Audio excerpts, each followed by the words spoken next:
Bonsoir tout le monde. Merci d'avoir bravé les foudres du coronavirus pour vous réunir à plus de je ne sais pas combien dans cette salle. Le cahier des charges qu'on m'a donné ce soir est d'essayer de mélanger, de regrouper trois angles dans un seul et même sujet, qui sont la question énergétique, la question du changement climatique et la question... Alors, j'ai été très scolaire, je suis désolé, on m'a dit Méditerranée, donc je vais parler de quelques pays limitrophes de la Méditerranée, avant d'avoir compris que la Méditerranée pouvait aller jusqu'en Russie, m'a dit Pascal, mais bon, je vais me limiter à quelques pays qui sont, dans mon acception, on va dire, plus étroite de la Méditerranée. Je vais donc vous parler à la fois d'énergie, de climat, de Méditerranée. Je suis ravi d'avoir l'occasion de faire ça ici, parce que ce que je vais essayer de vous dire notamment, c'est qu'il y a à l'évidence un enjeu sécuritaire extrêmement important dans cette affaire de changement climatique et d'énergie, et qui aujourd'hui est, de mon point de vue, pas pris à son bon niveau. Alors, comme tout individu qui se respecte, je vais démarrer ma dissertation. Vous savez, quand vous avez une dissertation, donc on vous dit énergie, changement climatique, Méditerranée, donc vous faites, commencez par définir les termes que vous allez manipuler. Donc je vais commencer par vous parler d'énergie. Il y a dans les débats publics concernant l'énergie plein de manières de prendre ce terme. D'accord ? Une première manière de prendre ce terme est de dire l'énergie est un truc qui s'achète, parce que de fait, les gens passent à la pompe pour acheter de l'essence, de fait, les gens reçoivent des factures pour payer de l'électricité, du gaz, etc. Et donc, l'énergie, je peux le voir comme une facture. De fait, quand vous parlez d'énergie à une entreprise, en général, elle voit ça comme une facture. Quand vous parlez d'énergie à des consommateurs, ils ont généralement, ou assez facilement, envie de voir ça comme une facture. Quand on s'intéresse à l'énergie et les ménages, souvent c'est pour parler de facture. Quand on demande aux gilets jaunes, alors ça c'est sûr qu'ils vous parlent de facture. Je ne suis pas sûr que le militaire verra ça avant tout comme une facture. Pas complètement sûr. Il y a quand même un service des essences à l'armée, si ma mémoire est bonne, et il y a quand même une idée que l'énergie, ça va avec la chaîne logistique. Mais dans la population dans son ensemble, la facture est quelque chose qui est très courant. Et alors malheureusement, quand on commence à penser facture, on est parti sur un mauvais chemin. Parce qu'en temps date, ce que vaut l'énergie dans ce qu'on dépense, c'est souvent des très petites factures. Et du reste, je vais faire un test tout de suite. Alors je vais prendre tous les étudiants qui ont eu peur de se mettre au premier rang. Qui est étudiant dans cette salle ? Voilà, est-ce que dans les... Oui, il n'y en a pas beaucoup. Hein. Dans les étudiants, est-ce qu'il y en a qui sont locataires ? Oui.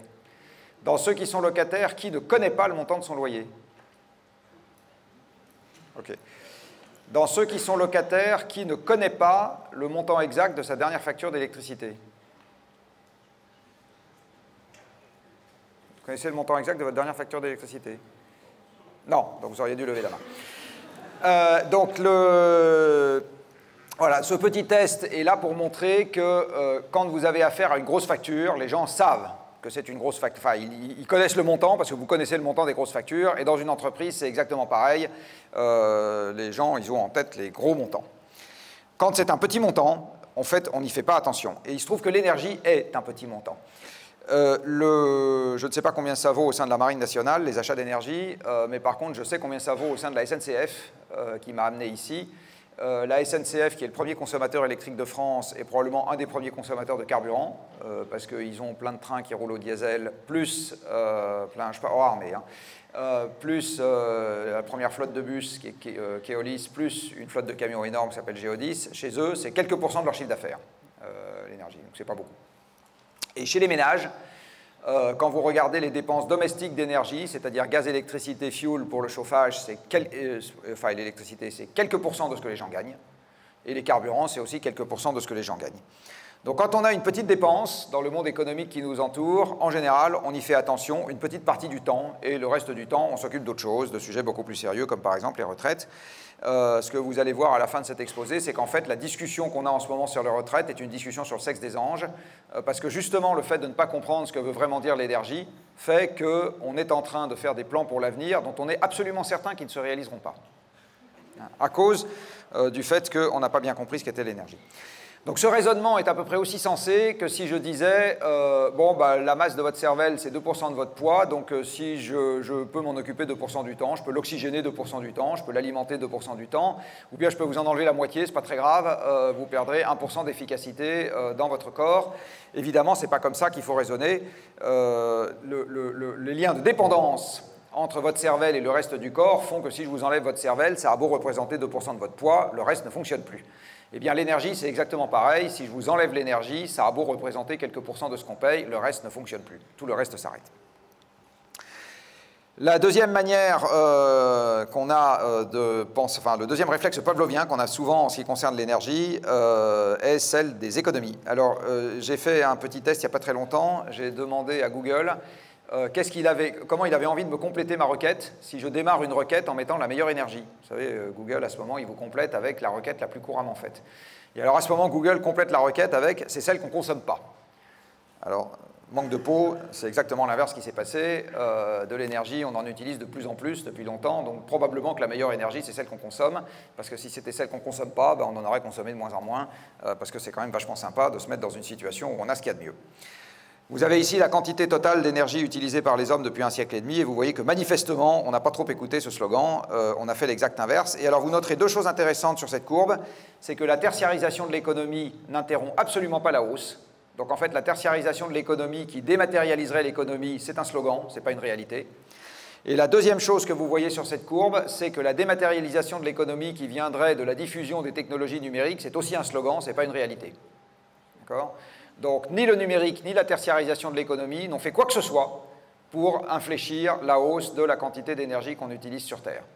Et en fait, je vous épargne les statistiques ce soir, mais si vous regardez le nombre de gens qui travaillent dans le tertiaire en fonction de la quantité d'énergie utilisée par personne dans le monde, vous vous rendez compte que plus on utilise d'énergie par personne et plus la part des emplois dans le tertiaire augmente. Et on verra pourquoi un peu plus tard, c'est parfaitement normal que ça soit comme ça.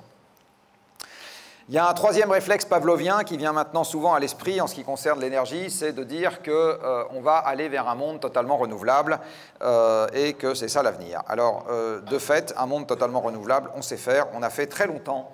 Voilà par exemple un monde totalement renouvelable. Vous allez prendre le monde il y a 5 siècles, il est totalement renouvelable.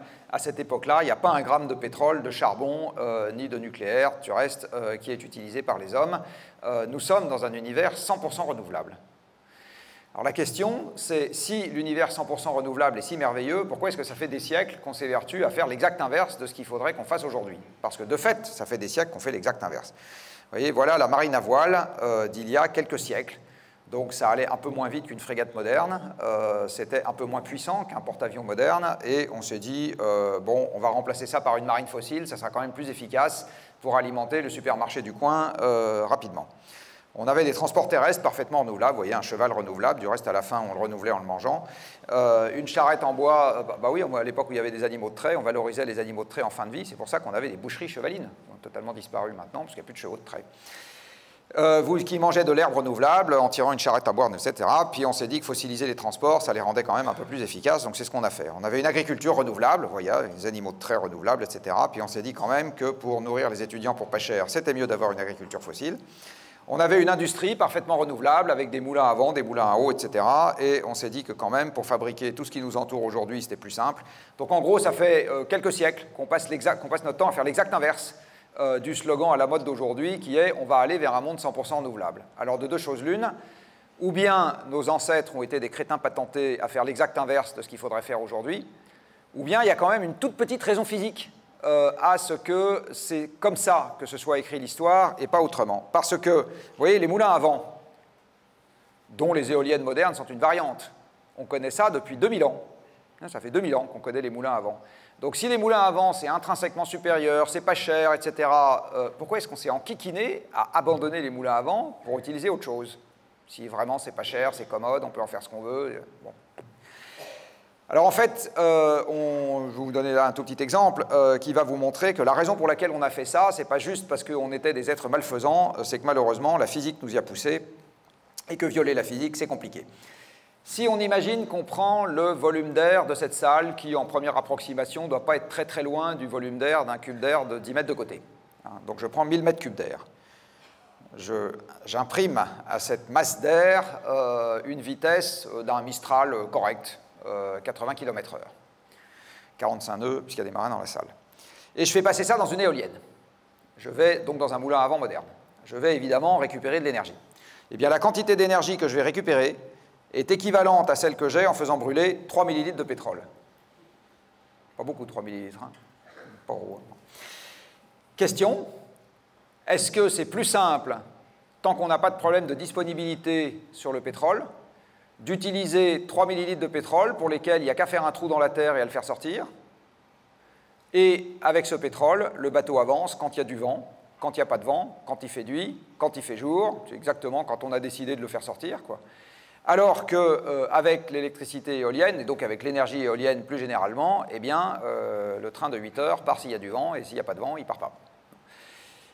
Bien évidemment, c'est physiquement beaucoup plus simple d'utiliser l'énergie avec la modalité de droite qu'avec la modalité de gauche.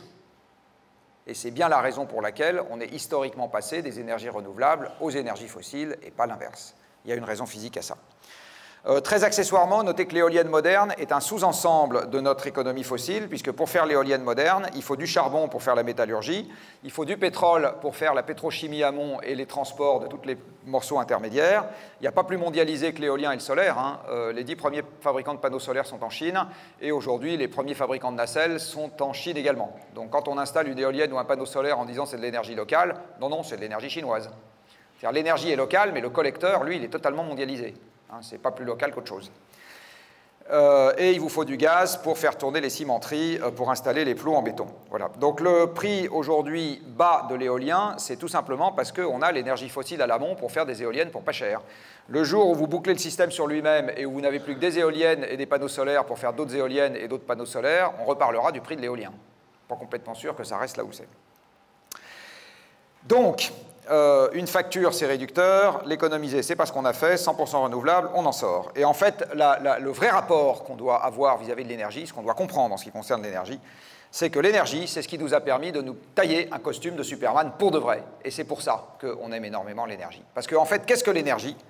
L'énergie, c'est des croquettes pour machines. C'est ça, l'énergie. C'est ce qui permet de faire fonctionner des machines. Et donc, grâce à l'énergie, on a pu augmenter notre corps. Donc l'homme augmenté et la femme augmentée, c'est une réalité. Ce n'est pas un truc qui est futuriste, etc. C'est une réalité. Augmenter l'être humain, c'est ce qu'on vient de faire sur les 2 siècles qui se sont écoulés. Et nous avons adjoint à nos bras et à nos jambes des engins surpuissants, un laminoir, un porte-avions, un porte-conteneurs, un train, un avion, etc. Et l'ensemble de ces engins surpuissants ont fait de nous ça. Alors, ce n'est pas un truc qu'on porte sur nous, vous ne portez pas le laminoir sur votre dos, mais par contre, nous avons créé pour chaque terrien un costume de Superman, dont la jambe gauche, c'est des vapocraqueurs et des cimenteries et des aciéries, et la jambe droite, c'est des porte-conteneurs et un système ferroviaire et des voitures, et le bras gauche, c'est l'ensemble du système numérique mondial, qui consomme énormément d'énergie, et le bras droit, c'est tous les tracteurs et tous les aspirateurs et tous les chariots élévateurs et tous les ascenseurs de la Terre, etc. Donc en fait, nous avons vraiment créé un costume de Superman, et ce costume de Superman, il fonctionne à l'énergie. Voilà, c'est ça, l'énergie. Si je prends... Est-ce qu'il y a quelqu'un dans la salle qui a déjà fait 4000 mètres de dénivelé dans la journée? Un. Bon, donc je vais lui donner le micro, il racontera aux autres. Alors, j'ai une très bonne nouvelle pour lui, il est ridicule. Alors les autres le sont encore plus. Lui, il est ridicule. Alors je vais vous dire pourquoi il est ridicule. Quand vous faites 4000 mètres de dénivelé dans la journée et que vous hissez votre propre corps contre le champ gravitationnel, vous allez fournir de l'énergie mécanique, que vous allez en général fournir avec vos jambes. Eh bien, un petit calcul simple vous montre que si vous faites cet effort dans la journée, vous aurez fourni 1 kWh d'énergie mécanique avec vos jambes, ce qui n'est pas beaucoup. Et si vous mettez 10 heures, vous ne l'avez pas fait en 2 heures, hein, rassurez-moi. Non, bon. Si vous mettez 10 heures pour faire cet exercice, eh bien, vos jambes auront fourni, pendant les 10 heures où elles ont travaillé, une énergie mécanique qui est de l'ordre de 100 watts. Donc, des jambes de quelqu'un qui fait un gros effort physique, parce que gros effort physique, il n'y a qu'une seule personne dans la salle qui est capable de faire ça, hein. Un gros effort physique, eh bien, pour autant, ça ne vous développe qu'une puissance de 100 watts au cours de cet effort. Et si je fais un calcul analogue avec les bras, par exemple, en vous faisant décaisser 15 tonnes de terre dans la journée, en faisant un gros trou pour les géraniums, eh bien, vous allez vous rendre compte, c'est pareil, que vos bras, ils sont capables de développer une puissance moyenne dans la journée qui est 10 fois inférieure à celle de vos jambes. Et comme vous pouvez le constater, ils sont un peu plus petits en général, sauf chez M. Schwarzenegger. Alors maintenant, on va imaginer que vous allez utiliser quelques machines de la vie courante. Alors je vais commencer par une machine de la vie courante que, évidemment, vous avez tous utilisée dans cette salle. Non, j'ai découvert il n'y a pas longtemps qu'il y a des gens qui n'ont jamais utilisé ce genre de machine, ce qui va beaucoup étonner, qui s'appelle un mixeur à soupe. Vous savez, un truc que vous mettez dans la soupe, vous appuyez dessus, ça fait bzit, et vous mixez la soupe. Est-ce qu'il y a des gens qui n'ont jamais utilisé un mixeur à soupe ici? Parce que vous avez un moulin à légumes ou parce que vous n'avez jamais fait de soupe? Vous n'avez jamais fait de soupe? C'est pas bien, ça. Donc vous utilisez un mixeur à soupe. Alors votre mixeur à soupe, au moment où vous le mettez en action, il va vous mouliner les légumes dans la casserole. D'accord? Est-ce que vous avez une idée de la puissance moyenne d'un mixeur à soupe? Non, 1 kW, non, quand même. Là, la soupe déborde. Quelques centaines de watts. Donc vous appuyez sur l'interrupteur de votre mixeur à soupe et vous avez 4 cyclistes qui se mettent à pédaler pour vous. Bon, vous n'avez jamais fait de soupe, mais vous avez quand même passé l'aspirateur un jour. Non? Vous n'avez jamais passé l'aspirateur? Pas avec qui vous vivez, vous allez vous faire engueuler, vous. Donc, si vous passez l'aspirateur, la puissance... Est-ce que vous avez une idée de la puissance moyenne d'un aspirateur? 500 watts, c'est un tout petit. C'est plutôt 1500, d'accord? Donc, vous appuyez sur le bouton de votre aspirateur et il y a 15 cyclistes qui se mettent à pédaler. Vous avez déjà pris un ascenseur. Alors là, vous appuyez sur le bouton de l'ascenseur, il y a 50 cyclistes dans la cave qui se mettent à pédaler. Voilà, quelques machines qui nous entourent du quotidien. Alors maintenant, je vais en prendre une autre qui nous est absolument indispensable aujourd'hui. Je vais prendre un tracteur. Le tracteur, qui développe une puissance de quelques dizaines de kilowatts, un peu plus si vous êtes céréalier dans la Beauce, un peu moins si vous êtes vigneron, développe la même puissance que quelques centaines de paires de jambes. Et alors, comme il y a longtemps qu'on est passé des jambes aux animaux de trait, ça vous développe quand même la même puissance que quasiment une centaine de chevaux de trait. Donc, vous donnez un tracteur à un agriculteur, vous pouvez virer 599 agriculteurs qui avant tractaient la charrue avec lui. Ou plus exactement, vous pouvez sortir des champs énormément de gens qui n'ont strictement plus rien à y faire. Le tracteur et les usines d'engrais, qui sont également des énormes machines qui fonctionnent pour nous, sont la cause première de l'exode rural dans les pays qui se sont industrialisés. La surface cultivable n'a pas augmenté. On a pu exploiter cette surface cultivable avec beaucoup moins de gens parce que les machines se sont mises à travailler à notre place. En 1800, avant les tracteurs et les engrais, 2/3 de la population active était agricole. Ce qui est une autre manière de dire que dans le budget des ménages, 2/3 de ce qu'ils gagnaient était consacré à la nourriture. Aujourd'hui, c'est 10%, tout compris, y compris les repas au restaurant où en fait vous ne payez pas la nourriture, vous payez le restaurant, le service, la pub du restaurant, etc. Nourriture aux cacahuètes dans l'addition à la fin. Donc les tracteurs ont été une cause absolument majeure de changement de la répartition de la population sur le territoire. Prenez maintenant un engin très en vogue à l'époque des municipales, puisque c'est ce qui permet de promettre les ronds-points qui arriveront à la prochaine mandature, des engins de travaux publics. Eh bien, un engin de travaux publics développe la même puissance que quelques milliers de paires de bras. Avant les engins de travaux publics, et soit dit en passant les grues, les cimenteries, etc., faire construire un logement, c'était l'œuvre d'une vie humaine, et en fait, le temps d'une vie humaine, si vous rajoutiez une pièce à la maison familiale, c'était vraiment le bout du monde. Aujourd'hui, pour quelques années de salaire d'un individu, l'engin de terrassement arrive, terrasse en 24 heures, alors qu'avec des pelles et des pioches, ça aurait pris des mois, ou au moins des semaines, et derrière, vous faites construire un logement pour quelques années de salaire. C'est un truc qui n'est jamais arrivé dans l'histoire des hommes, et on doit ça aux machines. Prenez un camion, il pédale comme quelques milliers de fois les jambes de son conducteur, et grâce au camion, nous avons fait les villes. Si demain matin, je supprime la totalité des camions en France, l'essentiel des habitants des villes se mettent à mourir de faim. Parce que vous n'avez pas la possibilité de transporter à dos d'homme la nourriture qui doit arriver quotidiennement dans les villes. Un camion sur 3 en France transporte quelque chose qui se mange. Donc si je supprime les camions demain matin, donc si je supprime le pétrole demain matin, eh bien, les habitants des villes se mettent à mourir de faim. Déjà, les agriculteurs n'ont plus les moyens de produire, puisque les tracteurs ne peuvent plus avancer, et les habitants des villes ne peuvent plus être nourris. Et maintenant, je vais prendre un laminoir pas très loin de là où nous sommes, vue de Paris. Alors, je suis désolé, c'est vue de Paris, pas très loin. Un horrible propos jacobin de Parisien, pédant et insupportable. Je vais prendre le laminoir de Fos-sur-Mer. Vous m'accorderez que vue de Paris, c'est pas trop loin quand même. eh bien, le laminoir de Fos-sur-Mer, lui, il a la même puissance que la totalité de la puissance musculaire des bras de la région la plus peuplée de France, c'est-à-dire de l'Île-de-France. Donc si demain matin, je supprimais le laminoir de Fos-sur-Mer et que je remplaçais ça par des franciliens utilisant la force de leurs muscles pour taper sur des tôles, pour me laminer les tôles de la même manière, eh bien, je devrais prendre toute l'Île-de-France et lui donner un marteau, et rien que pour remplacer le laminoir de Fos-sur-Mer, c'est-à-dire une machine parmi les dizaines de millions qu'on utilise, et qui nous rend un service, qui est de laminer de l'acier. Donc là, vous avez des exemples de quelques machines qu'on utilise, et en fait, je le redis, des machines qu'on utilise, il y en a des millions. Quand vous vous êtes habillé ce matin, puisque personne n'est tout nu dans cette salle, vous avez utilisé plein de machines sans vous en rendre compte. Vous avez utilisé sans vous en rendre compte les machines qui ont planté le coton, qui ont récolté le coton, qui ont filé le coton, qui ont tissé le coton, qui ont teint le coton, qui ont transporté le coton. Si vous avez des fibres synthétiques sur vous, vous avez utilisé indirectement un bout de plateforme pétrolière et un vapocraqueur et une raffinerie et des extrudeurs, enfin plein de machines vous avez utilisées, simplement en enfilant des vêtements ce matin. D'accord ? Donc nous vivons aujourd'hui dans un monde de machines. Et un truc très important, et j'insisterai dessus, c'est un monde dans lequel la production est assurée par les machines. En fait, c'est il y a longtemps que les gens ne travaillent plus, vous n'êtes pas en train de travailler dans cette salle, moi non plus. Mon métier d'enseigner, ce n'est pas un travail, je veux dire, c'est juste causer, quoi. À l'époque où on devait vraiment transformer de la matière, non mais ce n'est pas un travail. Aujourd'hui, le vrai travail, c'est-à-dire fabriquer nos vêtements, ce qu'on mange, etc., c'est des machines qui s'en occupent. Nous, on ne fait plus ça.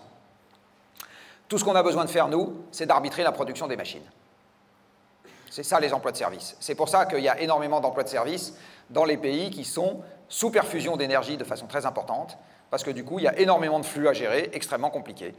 S'il n'y a pas, je vais prendre un exemple puisque nous sommes dans la fac de droit, si je supprime l'industrie de la fabrication des voitures, je supprime tous les banquiers qui financent des voitures neuves. Je finance tous les assureurs, je supprime tous les assureurs, pardon, qui assurent les voitures neuves. Je supprime également tous les juristes qui ont besoin de me faire des contrats de vente pour les voitures, puisque nous sommes dans une fac de droit.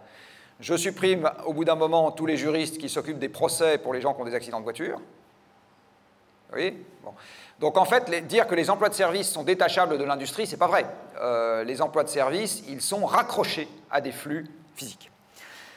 Alors, les machines que nous utilisons aujourd'hui, qui mangent leurs croquettes particulières, donc l'énergie, des croquettes pour machines, elles ont permis de démultiplier la puissance musculaire des hommes par un facteur 200. Dit autrement, la force productive des machines aujourd'hui sur Terre, c'est celle de 1400 milliards d'êtres humains. D'accord ? C'est 1400 milliards d'êtres humains. Je vais vous le dire encore autrement, le mode de vie que nous avons en moyenne sur Terre est le même que s'il n'y avait pas de machine et qu'on avait 200 esclaves par personne chacun. Alors ça, c'est la moyenne mondiale. Comme les Français consomment beaucoup plus que la moyenne mondiale, en France, ce n'est pas 200 esclaves par personne qu'on a, c'est plutôt 600. Donc ce que je suis en train de vous dire en vous rappelant ce que c'est l'énergie, c'est une vérité politique indicible, c'est que le smicard vit comme un nabab, considérablement mieux qu'un baron du Moyen-Âge, considérablement moins. Alors évidemment, il n'est pas content parce que des gens comme moi et Bernard Arnault vivent encore mieux que lui. Mais le smicard et le retraité aujourd'hui vit comme un nabab. Comme un nabab. Grâce à l'énergie qui a permis de mettre en œuvre des machines totalement surpuissantes qui nous assurent la totalité de ce que nous pouvons trouver pour pas cher. L'un des avantages des machines par rapport aux animaux de trait et aux esclaves d'antan, en plus, c'est qu'elles nous libèrent la totalité de l'espace en surface. Parce qu'à l'époque où nous avions des animaux de trait, 40 à 50% des surfaces devaient leur être réservées. Alors certes, on finissait par les bouffer à la fin, mais enfin quand même, on devait quand même les garder en vie le temps que ça nous servait. Et quand on utilisait des esclaves, c'est pareil. Votre esclave qui n'a pas à manger, il meurt, et donc vous perdez votre esclave. C'est quand même un peu ballot. Donc il fallait aussi avoir de quoi les nourrir. Les machines des temps modernes mangent du sous-sol. C'est génial. En plus, elles libèrent tout l'espace en surface. Hein ? Et du reste, dans les énergies renouvelables qui proviennent de la biomasse, vous voyez bien ressurgir ce conflit d'usage des sols, où chacun veut l'espace pour qui manger, qui un usage énergétique, etc. Qui avoir de la forêt parce qu'il faut la filière bois, etc. On voit revenir tout ça. Alors cet arbitrage, ce rôle de l'énergie, malheureusement, est totalement invisible dans l'économie que nous avons apprise à l'école et l'économie que les étudiants dans cette salle apprennent à l'école. C'est totalement invisible parce qu'au moment où on théorise l'économie classique il y a 2 siècles, on se dit qu'on va simplement se limiter à ce qui est rare. Et ce qui est limitant il y a 2 siècles sur la production, ce n'est pas les ressources, il y en a autant qu'on veut. Je vous rappelle qu'il y a 2 siècles, on a tout juste commencé la colonisation des États-Unis, on ne sait pas que l'Antarctique existe, et on n'a pas la moindre idée de la totalité de ce qui se passe sur l'océan. Donc il y a 2 siècles, le monde est infini en première approximation. Par contre, ce qui n'est pas du tout infini, c'est le nombre de gens qui peuvent travailler et le capital humain déjà accumulé. C'est essentiellement les terres mises en culture. Et donc à ce moment, quand les économistes de l'époque commencent à théoriser l'économie, ils disent si on se limite à ce qui est, si on regarde juste ce qui est limitant pour la production, on va prendre le facteur humain, le facteur naturel, on l'oublie, c'est pas la peine, il n'a strictement aucune importance. Et donc les économistes de l'époque disent, et voilà Jean-Baptiste Say par exemple qui le dit explicitement, la nature est gratuite. Les ressources naturelles sont gratuites. Jamais dans les prix, vous ne verrez le fait que la nature a mis des ressources à notre disposition. Jamais. Donc l'économie que vous apprenez à l'école, elle vous dit que pour alimenter un système productif, vous avez besoin de gens qui travaillent, vous avez besoin de capital humain, et si vous avez du capital humain et des gens qui travaillent, le supermarché est rempli. Merveilleux, non? Donc plus vous mettez de gens au travail, et plus vous avez des banquiers sympathiques, et plus le supermarché se remplit. Voilà. Alors arrive, je ne sais pas qui, l'ingénieur, ou la simple personne, le paysan de bon sens, et il vous dit, ouais, enfin, pour avoir le supermarché rempli, à droite, là, ce que vous avez, ça se touche, ça contient des atomes. Vos atomes, il faut bien les avoir pris quelque part. Ce qui va constituer les vêtements, les lunettes et les téléphones, c'est constitué de matière. Cette matière, il faut bien la prendre quelque part. Bon. Et à ce moment, ce quelque part, ça s'appelle des ressources. Tous les produits que vous avez autour de vous, tous autant qu'ils sont, ne sont que des ressources naturelles qui ont été transformées par notre activité. Rien d'autre. D'accord ? De la paire de chaussettes au destroyer, c'est que des ressources naturelles transformées par notre activité. Donc c'est des ressources qu'il faut transformer et il faut avoir une capacité de transformation pour ces ressources, c'est précisément ça le travail. Et ce travail aujourd'hui est fourni très marginalement par les hommes et principalement par les machines. Donc le système productif que nous avons, c'est des machines alimentées par de l'énergie qui consomment des ressources et qui font tout ce que nous avons en face. Et nous, je le redis, on est juste là pour gérer le système. Donc on est là pour fournir des comptables pour le supermarché, des vendeurs pour le supermarché, des publicitaires pour le supermarché, etc. Tout sauf ce que vous trouvez vraiment dans un supermarché, c'est-à-dire des trucs à acheter. Et quand vous regardez les services, c'est basé exactement de la même manière. Vous ne faites pas un salon de coiffure sans que vous ayez les lacs et les cosmétiques de fabricants que je ne nommerai pas, sans que vous ayez les sièges, parce qu'un salon de coiffure dans lequel vous restez debout, il n'y a pas beaucoup de clients, sans que vous ayez construit le salon de coiffure avec de la matière, parce que sinon l'hiver, il n'y a personne parce qu'on se pèle et il pleut, etc. Donc, et sans que vous ayez les tondeuses. Donc, même pour les services, en fait, vous n'avez pas un service qui échappe à cette règle. Tous les services demandent aussi des flux matériels, tous. On peut représenter le capital dans cette représentation qui est simplement une boucle interne, c'est-à-dire c'est des trucs qui ne se détruisent pas quand on s'en sert, typiquement cet immeuble, normalement. Sinon, s'il s'écroule quand on s'en sert, ça fait un scandale dans la presse. Ce que vous voyez apparaître sur ce graphique, c'est d'autres facteurs limitants au système.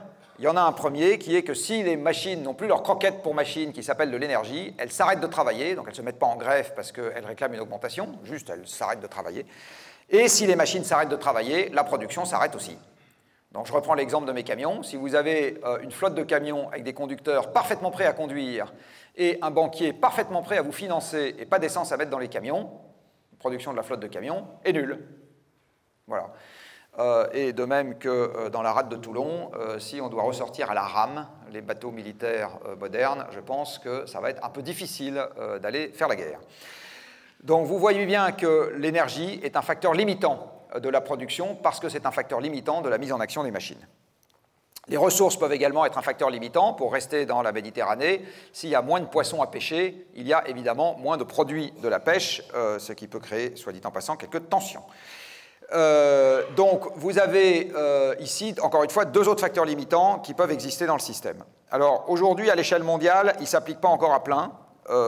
Mais localement ou régionalement, ça a commencé et il se trouve, bonne nouvelle pour nous, que l'Europe et la Méditerranée sont aux avant-postes de ces limitations qui ont commencé à s'exercer. Je vais y venir dans pas longtemps. Ici, vous avez une reconstitution de la production économique mondiale depuis la naissance de M. Jésus-Christ. Alors, je suis désolé, Excel est un peu stupide, donc il ne sait pas que le calendrier romain commence à 1. Donc, il va commencer à 0, il faudrait que je pense à corriger ça. Mais vous avez ici donc cette reconstitution. Alors, pendant longtemps, les hommes n'ont pas eu de machine. Ils ont éventuellement des outils. Ils n'ont pas eu de machine Donc le PIB est essentiellement une fonction de la population. À cette époque-là, la population n'augmente pas beaucoup, donc le PIB n'augmente pas beaucoup. Jusqu'au déploiement à large échelle des machines sur Terre, c'est-à-dire le début de la révolution industrielle, le PIB n'augmente pas beaucoup non plus. Il commence à augmenter un peu, mais pas vraiment beaucoup. Et puis là-dessus, arrive le moteur à combustion interne et la machine à vapeur.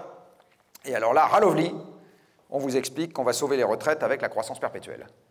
Voilà. Donc nous voyons arriver, dans le langage des économistes, un truc qui est quand même une vaste blague, qui s'appelle la croissance structurelle de long terme.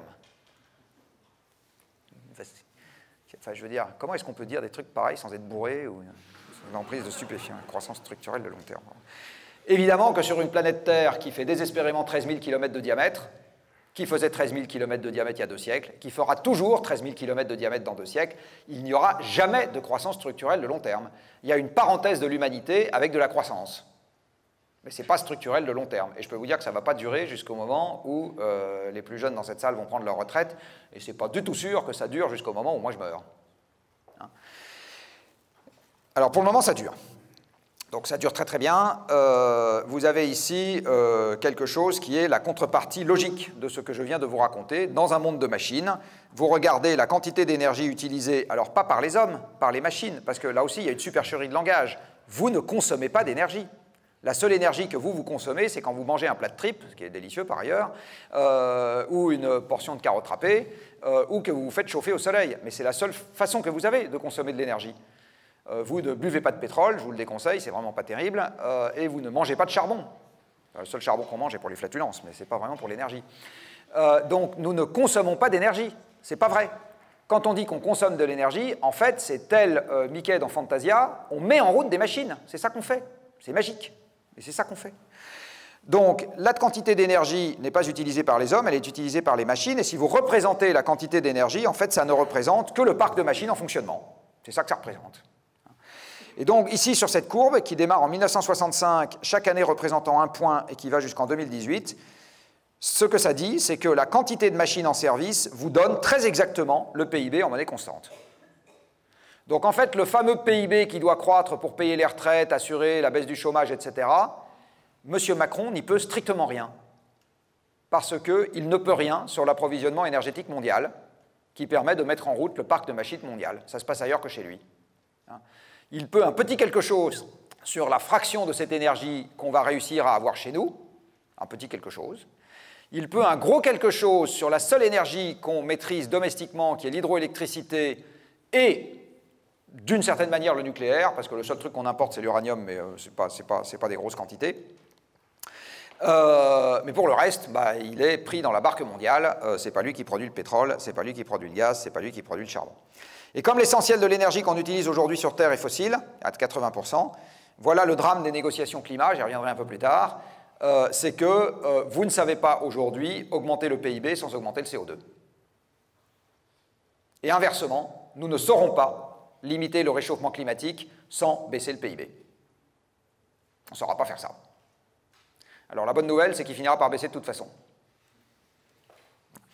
Enfin la bonne ou la mauvaise, je ne sais pas. Mais en tout cas, la nouvelle, c'est qu'il finira par baisser de toute façon. Mais parce qu'il est tributaire de ressources qui sont épuisables. Mais il faut bien voir qu'aujourd'hui, la question du changement climatique, c'est gérer un conflit d'objectifs monstrueux que nous avons à tous les étages, entre ce qui est notre but depuis des siècles, c'est-à-dire accroître la quantité de biens et de services dont on peut disposer, et faire baisser les émissions de CO2. D'accord ? Il y a un conflit d'objectifs frontal entre ces deux trucs-là. Et donc, tant que l'Europe cherchera la croissance, ce qui est aujourd'hui son objectif, parce que dans l'article 3 du traité de Lisbonne, il est écrit « l'Europe vise la croissance », c'est écrit noir sur blanc. Donc nous avons une constitution en Europe qui nous dit « notre objectif, c'est la croissance ». C'est une des rares constitutions de pays, à mon avis, qui dit ça. Eh bien, tant qu'on visera la croissance, on ne pourra pas avoir de baisse des émissions de CO2 autrement que via des processus qui ne nous demandent pas notre avis. Alors vous allez voir qu'il y en a déjà un en Europe, mais c'est un processus qui ne nous demande pas notre avis. Donc l'histoire des hommes depuis 2 siècles, c'est il y a des combustibles fossiles sous terre, ils sont gratuits. Il est tombé sur la tête, depuis quand l'essence est gratuite? Si, le pétrole est gratuit. Car le pétrole s'est formé comme toutes les ressources naturelles sans que qui que ce soit dans cette salle ne paye le moins de centimes. Donc le vent se forme sans que vous payiez le moins de centimes, Le soleil brille sans que vous payiez le moins de centimes. Le pétrole s'est formé sans qu'on paye le moins de centimes. Il n'y a personne dans la salle qui a payé le moins de centimes pour que le pétrole se forme sur Terre. Ce qui coûte dans tous les cas de figure, c'est le travail humain et les rentes humaines pour aller chercher la ressource. Donc pour le vent, il faut payer des gens pour construire des éoliennes, aller les mettre en place, etc. Et il faut payer la rente, c'est-à-dire il faut louer son champ à l'agriculteur en lui disant, voilà, une version annexe étant de l'exproprier. Bon. Pour le pétrole, c'est pareil. Il faut payer des gens pour aller le chercher, il faut payer des rentes, c'est-à-dire celui qui est assis dessus, parce qu'il a eu la bonne idée, et la version annexe, c'est de l'exproprier. Donc vous y allez avec les chars et les avions, et vous dites, pousse-toi de là que je vais mettre, le pétrole est à moi. Mais c'est dans tous les cas de figure que des revenus humains que vous payez quand vous payez l'énergie. Vous ne payez pas la nature qui ne vous envoie pas de facture. Jamais.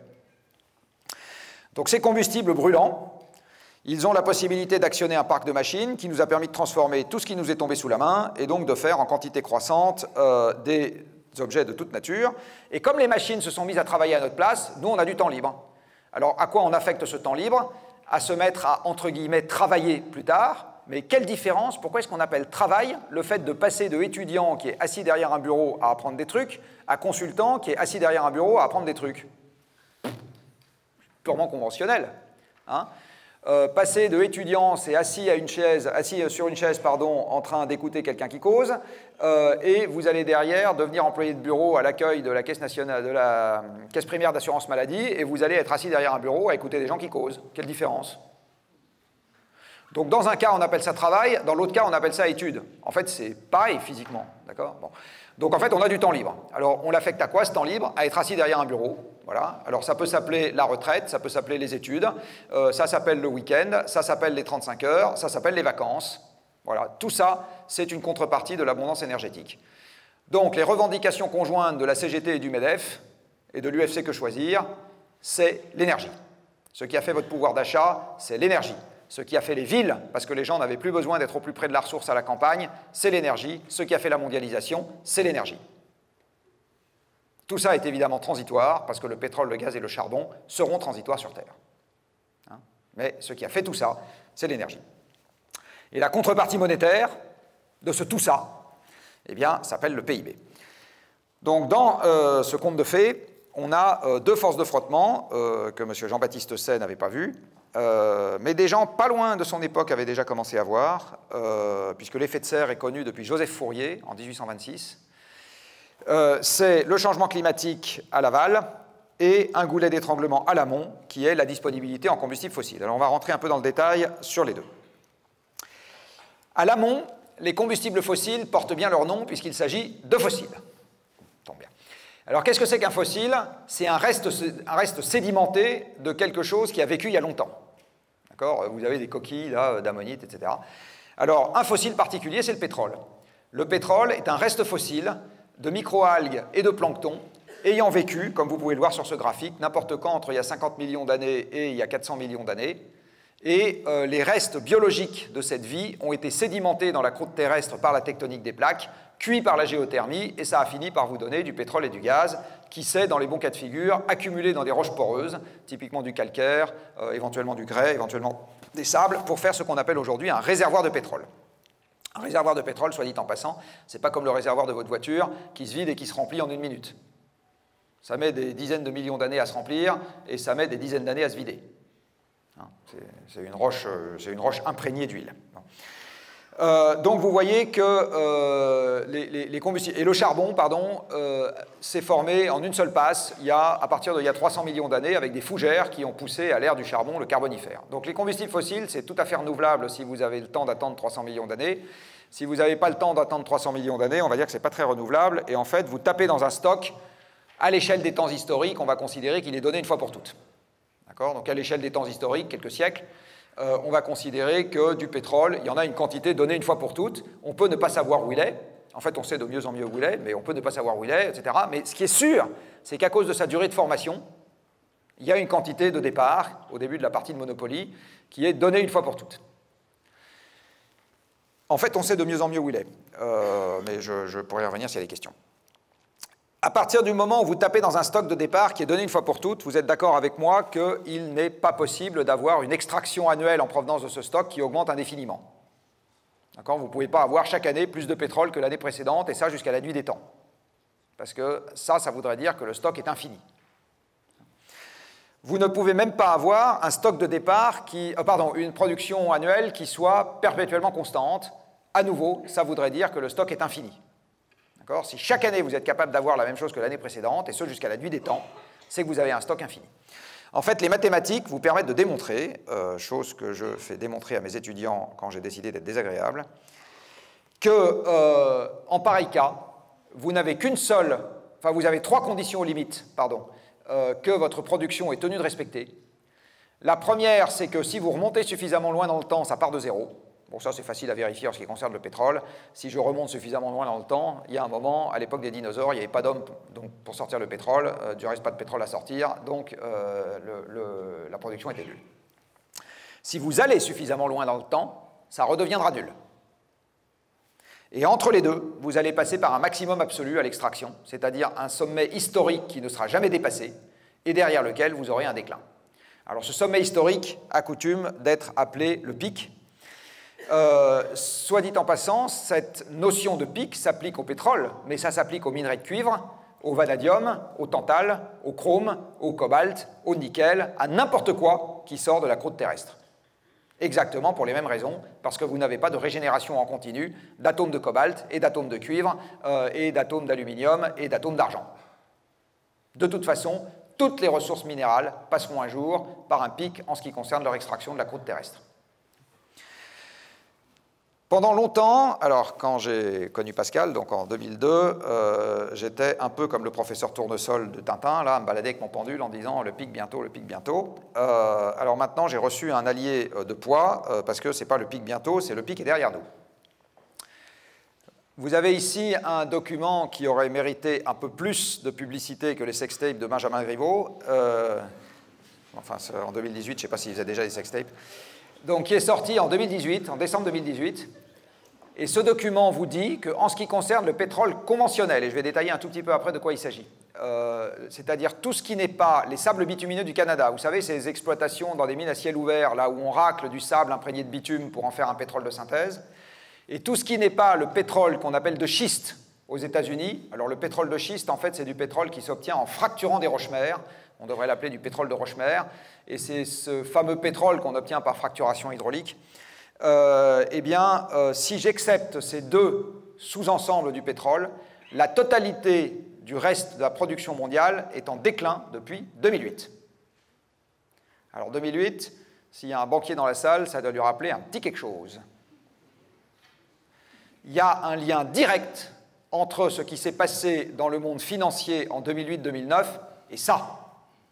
Un lien direct, parce que le pétrole s'arrête de croître et se met à décroître.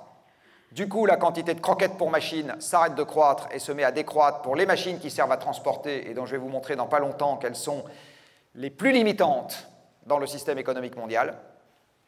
Du coup, le PIB s'arrête de croître et il y a même des zones dans lesquelles il commence à décroître. Et du coup, la pyramide de Ponzi que nous avons créée sur la dette depuis le premier choc pétrolier, qui est aussi un processus énergétique, est attaqué par un PIB qui décroît, et à ce moment, le truc vole en éclats. Donc, ce que nous avons eu en 2008-2009, c'est une crise énergétique. Et cette crise énergétique, entre guillemets, est là pour durer, comme je vais vous le montrer. Donc, ce n'est pas une crise qui, derrière, se résorbe, c'est le début d'un changement de paradigme. Et ce changement de paradigme inclura, par exemple, que si la part de l'armée dans le PIB n'augmente pas, votre budget va baisser de manière structurelle. Voilà. Avec le reste de ce que sera le PIB. Alors, cette évolution, elle a été particulièrement ressentie en Europe. Vous avez ici la quantité de pétrole dont disposent les Européens, c'est-à-dire les machines situées en Europe. Cette quantité de pétrole est subdivisée en deux compartiments. Vous avez ce que produit la mer du Nord, dont vous voyez qu'elle est passée par son pic en 2000, de façon parfaitement nette, et ce qu'on importe. Et ce qu'on importe a permis de compenser le déclin de la mer du Nord jusqu'en 2006, et vous voyez qu'à partir de 2006, ça s'arrête et ça se met à décliner également. Donc la quantité de croquettes pour camions, pour bateaux, très accessoirement pour hélicoptères, et pour avions dont nous disposons en Europe, a commencé à décliner à partir de 2006. C'est exactement pareil aux États-Unis, je ne vous assomme pas avec les courbes, mais c'est exactement pareil dans toute la zone OCDE. À cela, l'Europe rajoute des particularités régionales qui vont également dans le même sens. L'Europe utilise également du gaz pour mettre en route d'autres machines. Le gaz vient essentiellement de la mer du Nord, parce que le gaz étant gazeux, merci le dictionnaire, il se trouve qu'il est beaucoup plus mal commode à transporter sur de longues distances que le pétrole qui est liquide. Et donc le gaz, à la différence du pétrole, n'est pas une énergie mondiale, c'est une énergie régionale. Le gaz se transporte bien quand vous avez un tuyau qui va d'un producteur à un consommateur et qu'on ne change pas de producteur et consommateur en cours de route. D'accord ? Donc le gaz fait l'objet, et vous avez des pays pour lesquels le gazoduc est un truc qui coûte tellement cher qu'ils préfèrent importer d'un côté du pays et exporter de l'autre côté du pays. C'est par exemple le cas de l'Iran. Donc vous avez du gaz en Europe qui est essentiellement issu de la mer du Nord, et vous voyez qu'en 2005, la mer du Nord passe son pic, plouf, se met à décliner, et à ce moment, instantanément, la quantité de gaz disponible en Europe s'arrête de croître et se met à décroître. Après, nous avons également du charbon en Europe. Alors il se trouve que le charbon, lui, il a passé son pic dans les années 60, bien avant que le climat devienne un problème, parce que ça fait 2 siècles qu'on tape dans nos mines de charbon. Vous savez que la Grande-Bretagne est le premier pays à avoir connu un essor industriel grâce à ses mines de charbon. Puis derrière, ça a suivi la France, l'Allemagne. Du reste, on s'est souvent chicané les Français et les Allemands à cause du charbon et de l'acier. Ça a été l'objet de mettre quelques militaires au travail. Et donc, depuis les années 60, la quantité de charbon disponible en Europe décline. Et elle ne décline pas doucement, elle décline extrêmement rapidement. Alors ce que vous voyez sur cette courbe, c'est à la fois la production, là sur cette série ça démarque en 80 mais peu importe, et la consommation. Et ce que vous voyez, c'est que quand la production décline, la consommation décline aussi parce que le charbon se transporte encore plus mal que le gaz. C'est un pondéreux solide, et donc c'est extrêmement compliqué de transporter des grandes quantités de charbon sur de longues distances. Il y a un charbon avec lequel on fait bien ça, c'est le charbon métallurgique, parce qu'il vaut très cher. Mais par contre, le charbon vapeur, celui qu'on utilise pour faire de l'électricité, ce qui est soit dit en passant est l'utilisation dominante du charbon dans le monde. Les 2 tiers du charbon extrait d'une mine de charbon dans le monde servent à alimenter des centrales électriques. Eh bien, le charbon se transporte mal sur de longues distances quand il ne vaut pas très cher, ce qui est le cas de l'essentiel du charbon. Alors, si j'empile toutes les énergies fossiles qui sont en contraction en Europe, voilà ce que ça donne. Ici, vous avez la quantité de croquettes pour machine par Européen depuis 1965. Vous voyez, ça, c'est les 30 glorieuses. Ras-le-blis. De plus en plus de croquettes pour machine par Européen, donc de plus en plus de machines par Européen, donc de plus en plus de production par Européen. C'est le moment où les cheveux blancs dans cette salle payent leur pavillon, voient leurs revenus augmenter de 5% par an, etc. Que du bonheur. C'est l'énergie qui a fait ça. D'accord ? Ce n'est pas mai 68, c'est vraiment l'énergie qui a fait ça.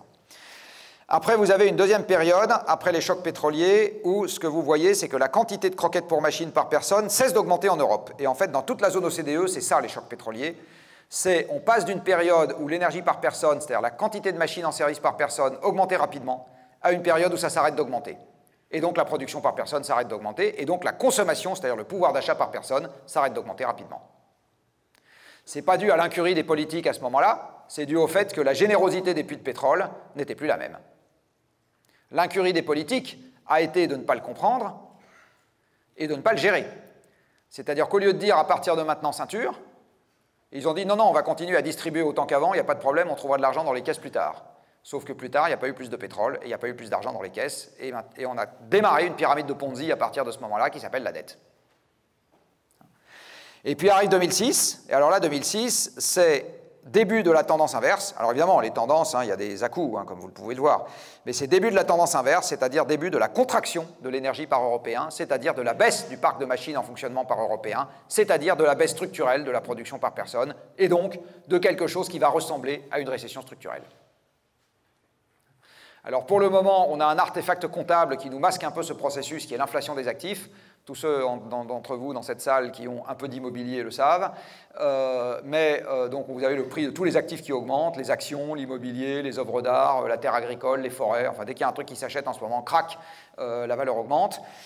Et comme le calcul du PIB ne déflate pas ce processus-là, on a l'impression que le PIB continue d'augmenter, mais en fait, le PIB vrai, les tables, les chaises et les mètres carrés, ça n'augmente plus. Et ça a même commencé à s'éroder légèrement depuis 2007. Et quand vous regardez la contrepartie économique de cette affaire, voilà le taux de croissance du PIB par personne en Europe depuis 65, enfin depuis 60 même. Donc ça, c'est les 30 glorieuses, encore une fois, les cheveux blancs dans cette salle vivent une époque bénie.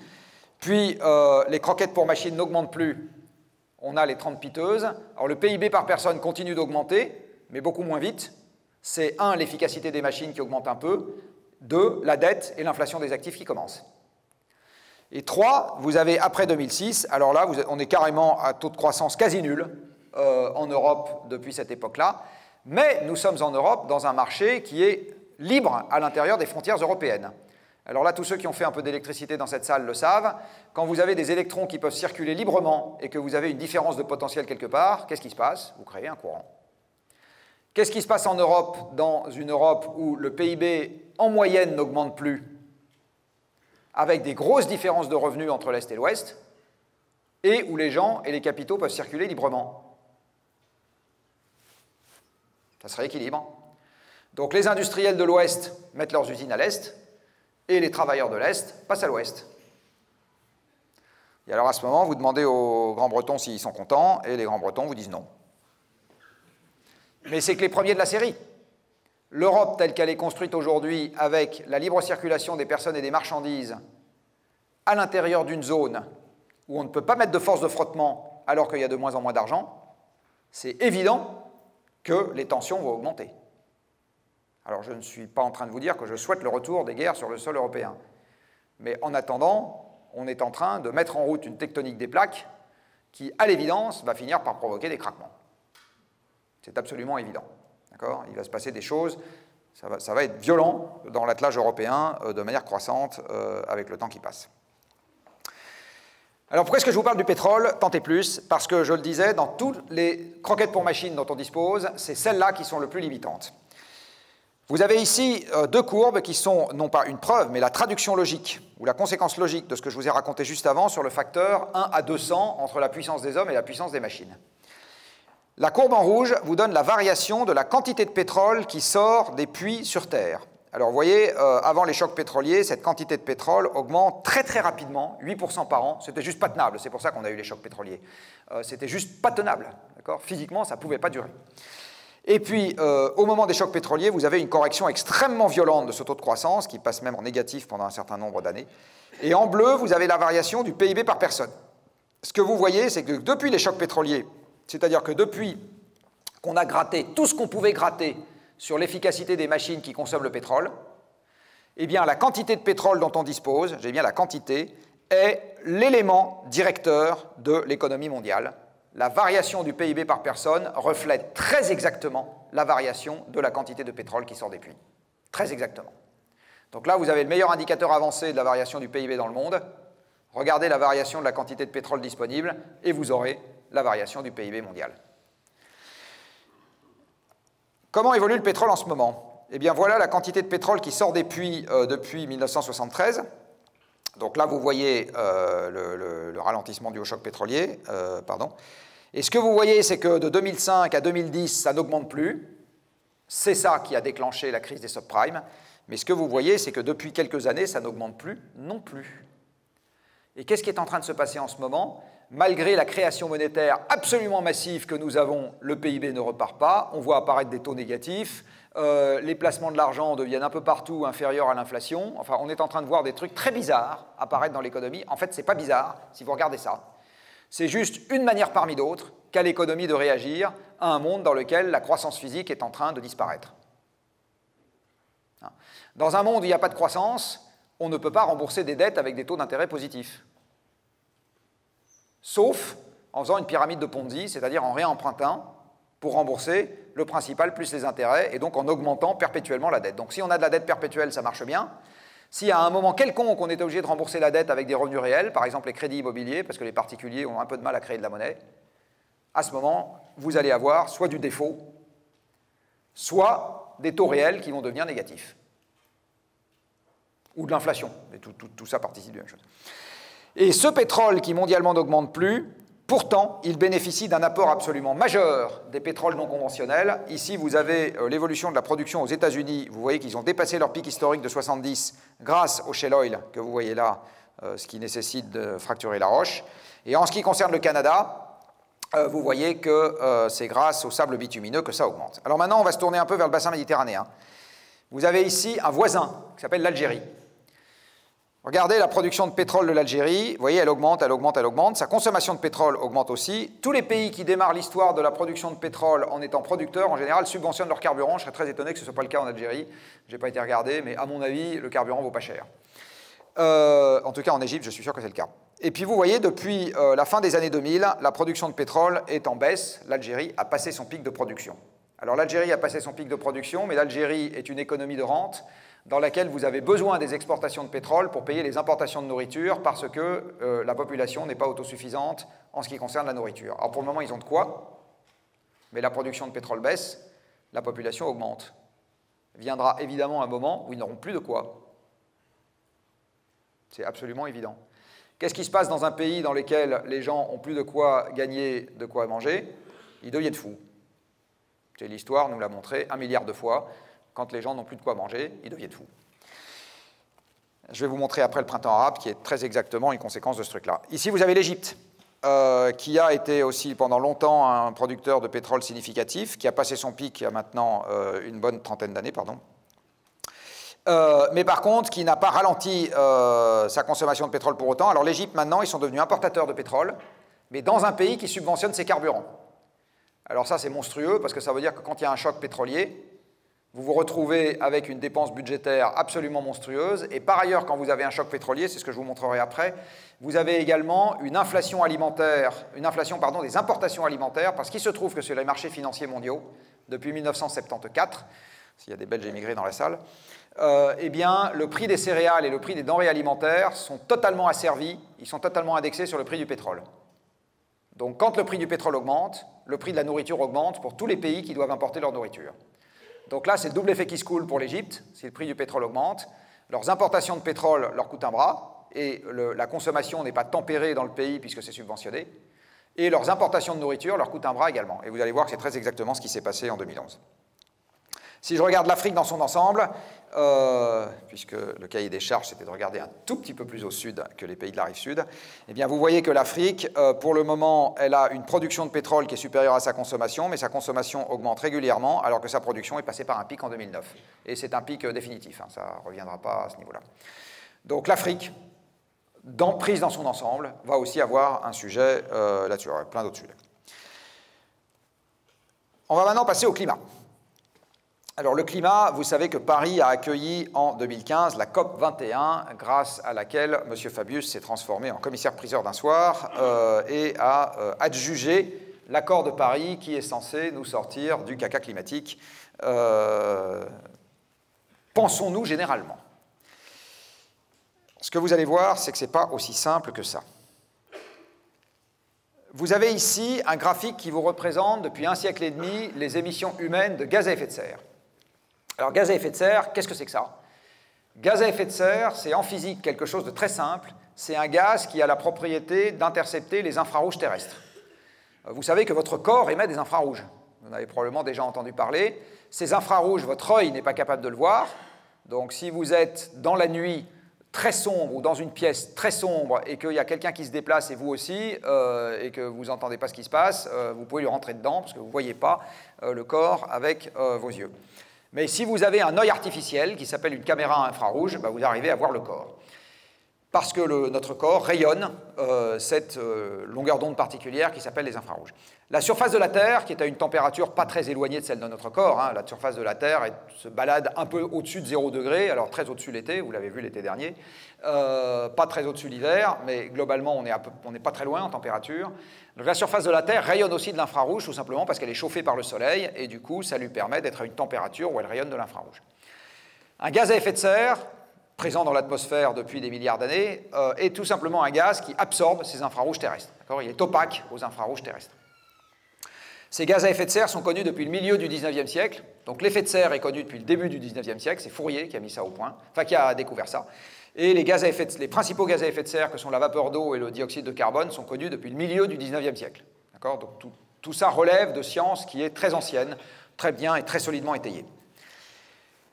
Ici, vous avez donc les émissions humaines de gaz à effet de serre, c'est-à-dire les espèces chimiques qui sont mises dans l'atmosphère et qui vont augmenter l'opacité de l'atmosphère aux infrarouges terrestres.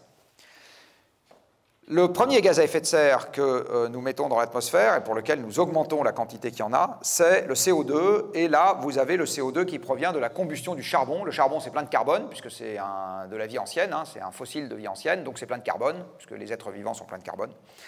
Et quand vous brûlez du charbon, vous oxydez du carbone et ça vous fait du CO2. Pareil avec le pétrole. Le pétrole, c'est un reste de vie ancienne, donc quand vous brûlez du pétrole, vous oxydez du carbone et vous faites plein de CO2. Pareil avec le gaz, qui a beau être naturel, le pétrole est aussi naturel, le charbon autant, hein, je vous signale, vous oxydez du carbone, puisqu'il y a du carbone dans le gaz naturel, et vous créez des émissions de CO2. Donc ici, vous avez les émissions de CO2 qui proviennent de l'énergie fossile, là, sur ces 3 premiers compartiments. Après, on a des émissions de gaz à effet de serre qui viennent d'ailleurs. Ici, vous avez un petit machin violet, là, c'est les cimenteries. Alors, dans les cimenteries, vous avez un processus qui n'est pas la combustion, qui émet plein de CO2. C'est le fait de couper des molécules de calcaire, c'est-à-dire de carbonate de calcium, en deux. Et quand vous coupez ces molécules en deux, l'un des morceaux, c'est du CO2. Hein, le carbonate de calcium, c'est CaCO3, très exactement. Et quand vous la coupez en deux, cette molécule, en la chauffant très très fort, c'est comme ça que vous la coupez en deux, vous faites du CO2 d'un côté et de l'autre côté de la chaux vive, CaO. Et une fois que vous avez mélangé cette chaux vive avec quelques poudres de perlimpinpin, ça vous donne le ciment. Du reste, il y a des gens dans cette salle qui ont manipulé du ciment à main nue. Vous avez constaté que ça vous bouffait la peau, tout simplement parce que le constituant principal du ciment, c'est de la chaux. Et c'est très agressif. Au-dessus, vous avez un autre compartiment d'émission qui est la déforestation.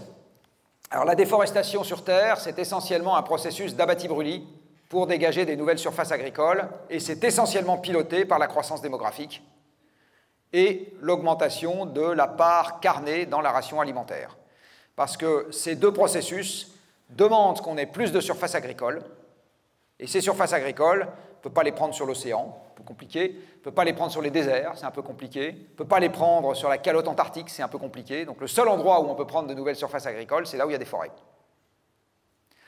Donc le déterminant premier de la déforestation, c'est, je le redis, la croissance démographique et l'augmentation de la part carnée dans l'alimentation des hommes. Et donc on coupe les forêts pour mettre des champs à la place. Après, vous avez ici un compartiment d'émissions qui n'est plus du CO2. Donc jusqu'à maintenant, c'était que du CO2. Tout ça, c'est du CO2. En jaune, c'est plus du CO2, c'est du méthane. Alors le méthane, c'est le gaz de la putréfaction. Vous savez, c'est celui que les collégiens enflamment en mettant un briquet derrière leur flatulence, ce qui les fait beaucoup rire. Donc c'est le gaz de la putréfaction, c'est celui qui arrive quand vous faites fermenter de la matière organique à l'abri de l'oxygène de l'air. Alors à part chez les collégiens, où est-ce que ça se produit, ce genre de choses? Ça se produit dans les marécages, de façon naturelle. Ça se produit dans des marécages artificiels qui s'appellent les rizières. Ça se produit dans l'estomac des ruminants. Donc les ruminants rotent du méthane, c'est très important, les monogastriques le pètent, mais les ruminants le rotent. Ça ne passe pas à l'intestin. Donc dans les estomacs des vaches, vous avez de la fermentation de l'herbe qu'elles mangent, et cette fermentation produit du méthane qui ressort par le haut.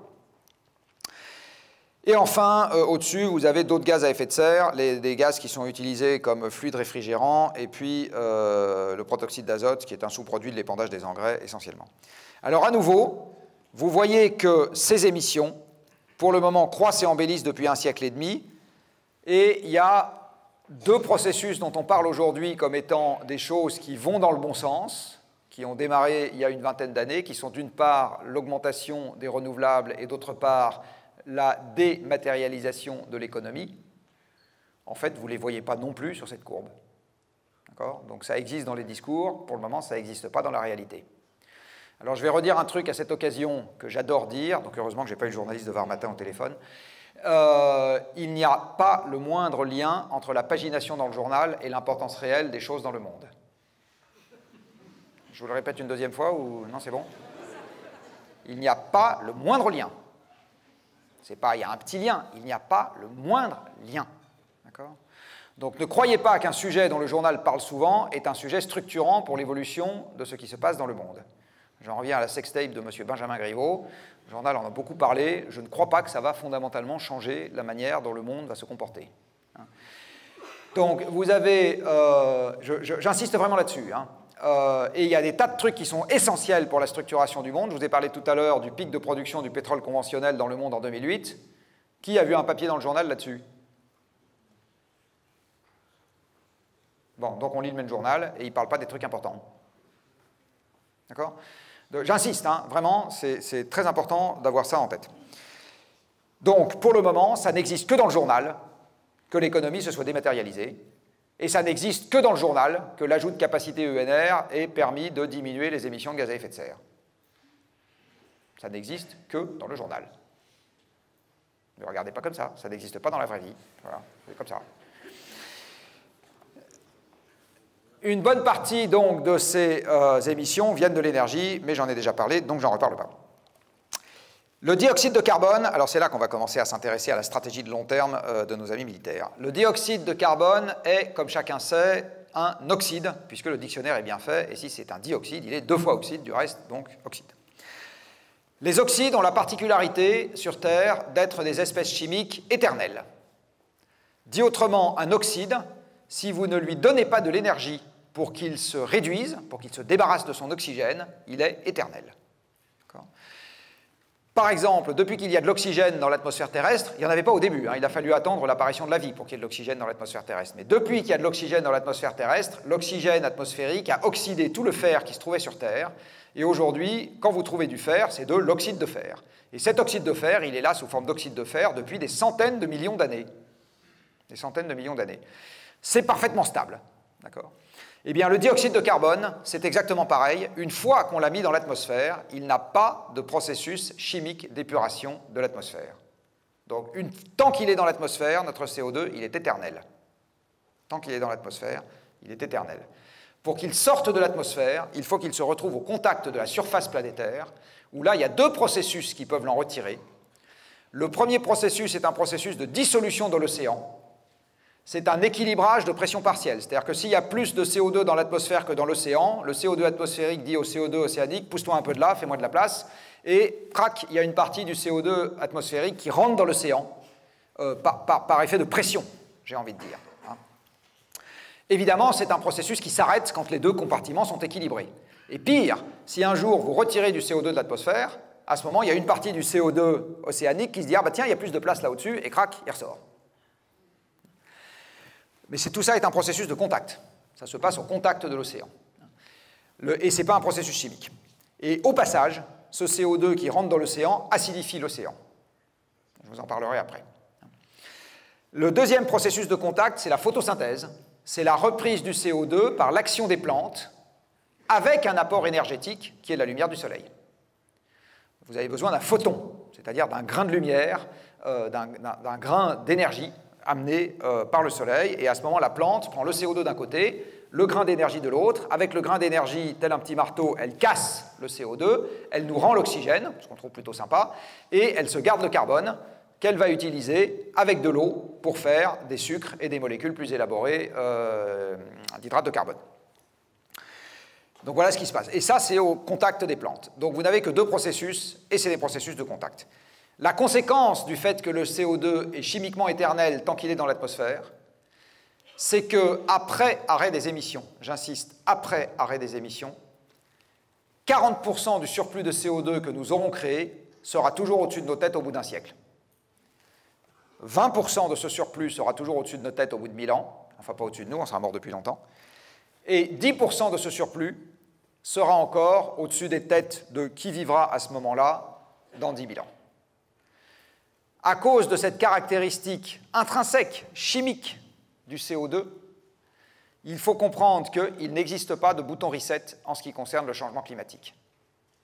À aucun moment, vous pouvez dire « Bon là, ça va, je commence à trouver l'expérience un peu désagréable, j'appuie sur le bouton stop et tout s'arrête. » C'est impossible. Ça n'existe pas. D'accord ? En ce qui concerne le changement climatique, nous avons affaire à un processus que nous avons mis en route qui sera irréversible à l'échelle des temps historiques. Irréversible. D'accord ? À un moment, on ne peut pas dire « Putain, si j'avais su, comme disait Petit Gibus, là, j'aurais pas venu. » Non, on ne peut pas. Ce processus va donc s'échelonner sur des pas de temps qui sont considérablement plus longs que celui d'une ou plusieurs vies humaines, et surtout considérablement plus longs que les pas de temps que nous avons maintenant l'habitude de considérer avec les systèmes de gestion que nous avons mis en place, qu'il s'agisse des élections ou du budget de l'armée qui est revu tous les ans. Donc les pas de temps que nous avons mis en place pour la gestion de nos problèmes sont totalement inadaptés à ce problème. totalement inadapté à ce problème.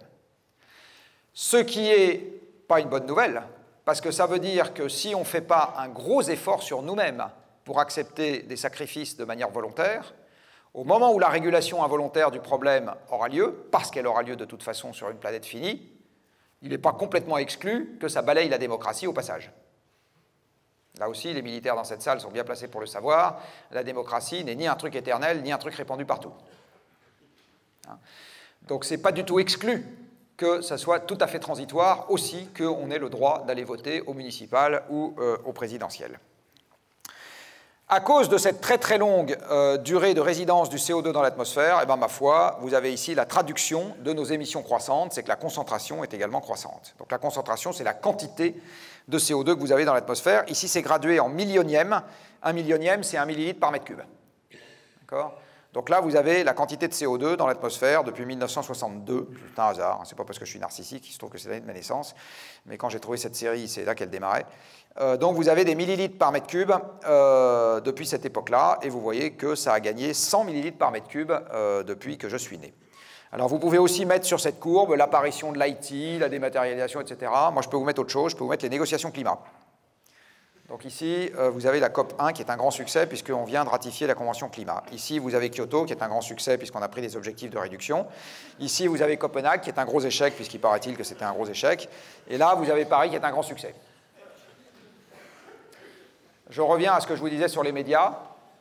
Le fait qu'une COP soit un succès ou un échec n'engage que le journaliste qui a écrit l'article. Et personne d'autre.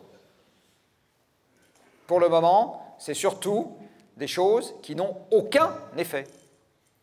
Ça n'a aucun effet. Et pourquoi ça n'a aucun effet? Là aussi, les militaires le savent bien, parce que le processus, tout ce qui procède de l'Assemblée générale des Nations unies, procède d'un système dans lequel les gens doivent se mettre d'accord à l'unanimité sur ce qu'ils vont faire. Un système unanimiste est un système qui ne débouche sur aucune contrainte, puisque n'importe qui a un effort à faire qu'il considère comme inacceptable met son veto. Donc un système qui décide à l'unanimité est un système qui ne peut déboucher que sur des accords qui ne contraignent personne. Et c'est très exactement ce qu'il y a aujourd'hui. L'accord de Paris, quand vous regardez dans le détail, est un accord qui ne contraint personne. C'est faux de dire que l'accord de Paris nous garantit les 2 degrés. Tout ce que nous garantit l'accord de Paris, c'est que les gens vont dire qu'ils s'engagent à faire quelque chose. Mais vous pouvez très bien vous engager à augmenter vos émissions. Ça vaut dans l'accord de Paris, il n'y a aucun problème. Donc on dit qu'on va faire ce qu'il faut pour arriver à 2 degrés, mais on ne dit pas comment. Donc c'est une promesse d'ivrogne pour le moment. Ça, voilà, demain j'arrêterai de boire. Ici, vous avez la traduction de ces émissions croissantes et de cette concentration croissante sur le marqueur qu'on utilise le plus fréquemment quand on parle de dérive climatique, qui est la température. Mais après, je vais vous en évoquer d'autres. La température ici, elle est calée à 0, à ce qu'on appelle l'ère pré-industrielle, c'est-à-dire qu'avant qu'on se mette à faire joujou avec les machines à vapeur et les moteurs à combustion interne, et à ce moment-là, donc, c'est le 0 de référence sur la courbe. Évidemment, la température de la planète n'était pas à 0 à ce moment-là. Et puis vous voyez que globalement, ça reste stable pendant un siècle, et puis au bout d'un siècle, ça commence à augmenter doucettement, puis ça augmente de plus en plus rapidement, et nous sommes ici. À l'avenir, évidemment, ce qu'on va émettre n'est pas écrit. On peut émettre un peu plus, un peu moins, on peut arrêter d'émettre parce qu'il n'y a plus assez de pétrole, avoir plein de charbon et émettre tout ce qu'on veut, etc. Ne plus pouvoir émettre parce qu'il y a le coronavirus, enfin bon, on ne sait pas. Et donc ici, vous avez la réponse en température du système planétaire en fonction des scénarios d'émissions qui ont été rentrés dans la babasse qui représente le système climatique. Quelque chose qu'il est essentiel de noter sur ce graphique, c'est que vous voyez que quel que soit le scénario d'émission, y compris celui-là qui doit être un arrêt quasi total des émissions, eh bien ce qui se passe sur les 20 années qui viennent est toujours la même chose. À cause de la longévité du CO2 dans l'atmosphère, le climat des 20 prochaines années est déjà totalement embarqué dans nos émissions passées. Ce que nous allons émettre à l'avenir n'a aucune espèce d'importance pour ce qui va se passer dans les 20 années qui viennent. Et dans les 20 années qui viennent, la dérive climatique va continuer. Donc, je vais vous le dire d'une autre manière, l'été 2019, c'est déjà du passé. Ça sera pire plus tard, quoi qu'on fasse. Le climat de l'année 2020, il est perdu, de toute façon, quoi qu'on fasse. Quoi qu'on fasse. C'est ce que je disais tout à l'heure sur la formidable inertie du système. Donc on est dans une machine où la pédale de frein, quand on appuie dessus, la seule chose qui se passe, c'est que l'auto continue d'accélérer pendant 20 ans, avant éventuellement de commencer à décélérer. Je vais vous le dire encore autrement, à quelques moments qu'on décide de s'agiter sur la baisse des émissions, on travaille pour ses enfants. On travaille pour 20 ans après. Et vous voyez que l'élévation de température dont on parle, et qui est le marqueur du surplus d'énergie embarqué par le système, en fait c'est ça qu'il faut comprendre, c'est que le système embarque un surplus d'énergie, qui aujourd'hui vaut 100 fois l'énergie utilisée par les hommes, dit autrement l'effet de serre supplémentaire qu'on a mis en route, envoie dans le système climatique chaque année 100 fois plus d'énergie que la chaleur dégagée par la totalité de l'énergie utilisée par les hommes. 100 fois plus. Eh bien, ça va réchauffer la température d'équilibre de la planète. Alors, est-ce que c'est grave, docteur? Je ne sais pas. On va voir. Ici, vous avez une carte des écosystèmes qui prennent place en Europe aujourd'hui, à partir du moment où on ne leur fait pas des misères pour les remplacer par des cultures ou des trucs totalement futiles, comme des bases navales ou des grandes écoles. Donc, si on les remplace par des trucs importants, manger... si on ne les remplace pas par des trucs importants, des champs, eh bien voilà à quoi ressemblent les écosystèmes que nous avons aujourd'hui, enfin que nous avions plus exactement au XXe siècle en Europe, qui sont essentiellement des forêts. Ça veut dire qu'il pleut suffisamment et que le climat n'est ni trop chaud ni trop froid pour que des grosses espèces végétales se portent bien. Et je dis bien que nous avions, puisque maintenant, ça fait 2 étés que les grosses espèces végétales commencent à se porter un peu moins bien.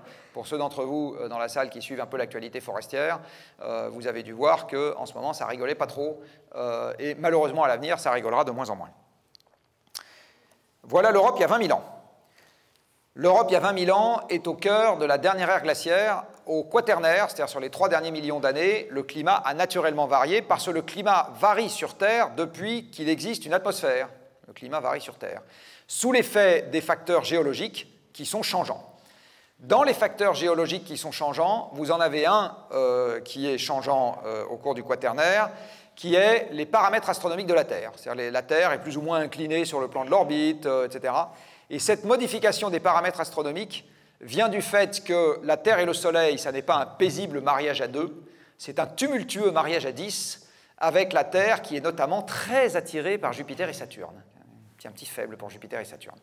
Et donc l'attraction de Jupiter et Saturne sur la Terre modifie les paramètres astronomiques de la Terre avec une quasi-périodicité de 100 000 ans. Et c'est la raison pour laquelle vous avez eu, au moment du Quaternaire, des ères glaciaires et des ères chaudes qui se sont succédées avec une périodicité d'environ 100 000 ans. Alors il y a 20 000 ans, on est donc au cœur de la dernière ère glaciaire, c'est là qu'il fait le plus froid dans cette oscillation que nous avons eue au Quaternaire.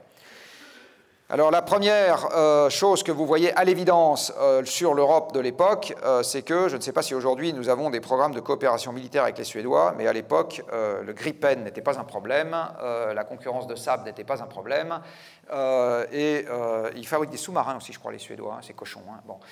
Donc ce n'était pas des concurrents, on se fichait des Suédois, et du reste on se fiche également des Allemands, puisque vous voyez que l'essentiel des Allemands sont sous la glace. La Scandinavie et le nord de l'Europe sont recouverts d'une énorme calotte glaciaire qui fait 3 km d'épaisseur. Voilà, qui a aussi une autre calotte a le bon goût de nous priver des Écossais au tournoi des 6 nations, bien que ce ne soit pas les pires. Et vous voyez que les Lyonnais peuvent faire du ski sans quitter Lyon, puisque les glaciers des Alpes descendent jusqu'à Lyon.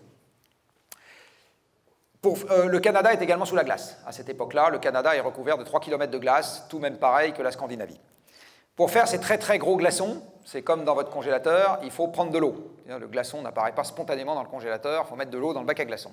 Alors là, l'eau qui a été mise dans le bac à très très gros glaçons, elle ne peut venir que d'un seul endroit, c'est l'océan. Il n'y a pas d'autre réserve d'eau sur Terre. Donc la nature a fait un énorme transfert d'eau de l'océan vers les calottes glaciaires, et comme le fond de l'océan, le fond de la baignoire est toujours au même endroit, eh bien le niveau de la baignoire a baissé, et il n'a pas baissé qu'un peu, il a baissé de 120 mètres. Donc à l'époque, Pascal Hausseur aurait été au chômage, il n'y a pas de Manche, et donc pas de préfet maritime pour la Manche. Voilà, bonne nouvelle, il peut partir en vacances en permanence.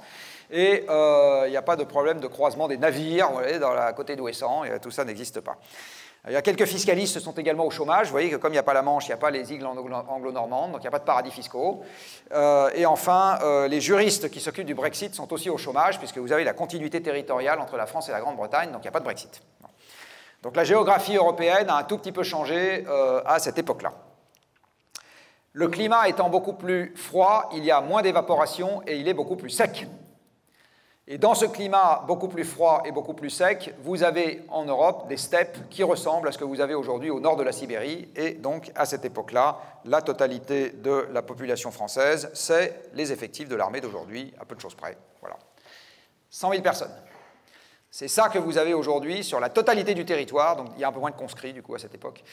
C'est ça que vous avez sur la totalité du territoire à cette époque-là, parce que c'est tout ce que les écosystèmes maigrichons de l'époque, fait de baies à ramasser et de mammouths quand ils veulent bien se laisser zigouiller, est capable de fournir comme nourriture à des animaux en bout de chaîne alimentaire comme nous. D'accord ? 100 000 personnes. À l'évidence, quand l'Europe est passée de l'état de gauche à l'état de droite, elle s'est réchauffée. On est d'accord que c'est rare que les glaçons fondent quand on les refroidit. Hein, c'est réchauffé.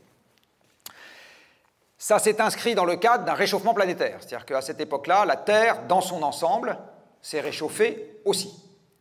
Eh bien, le réchauffement planétaire qui a permis à l'Europe de passer de l'état de gauche à l'état de droite, c'est 0,05 degrés par siècle, 0,05 degrés par siècle sur 10 000 ans.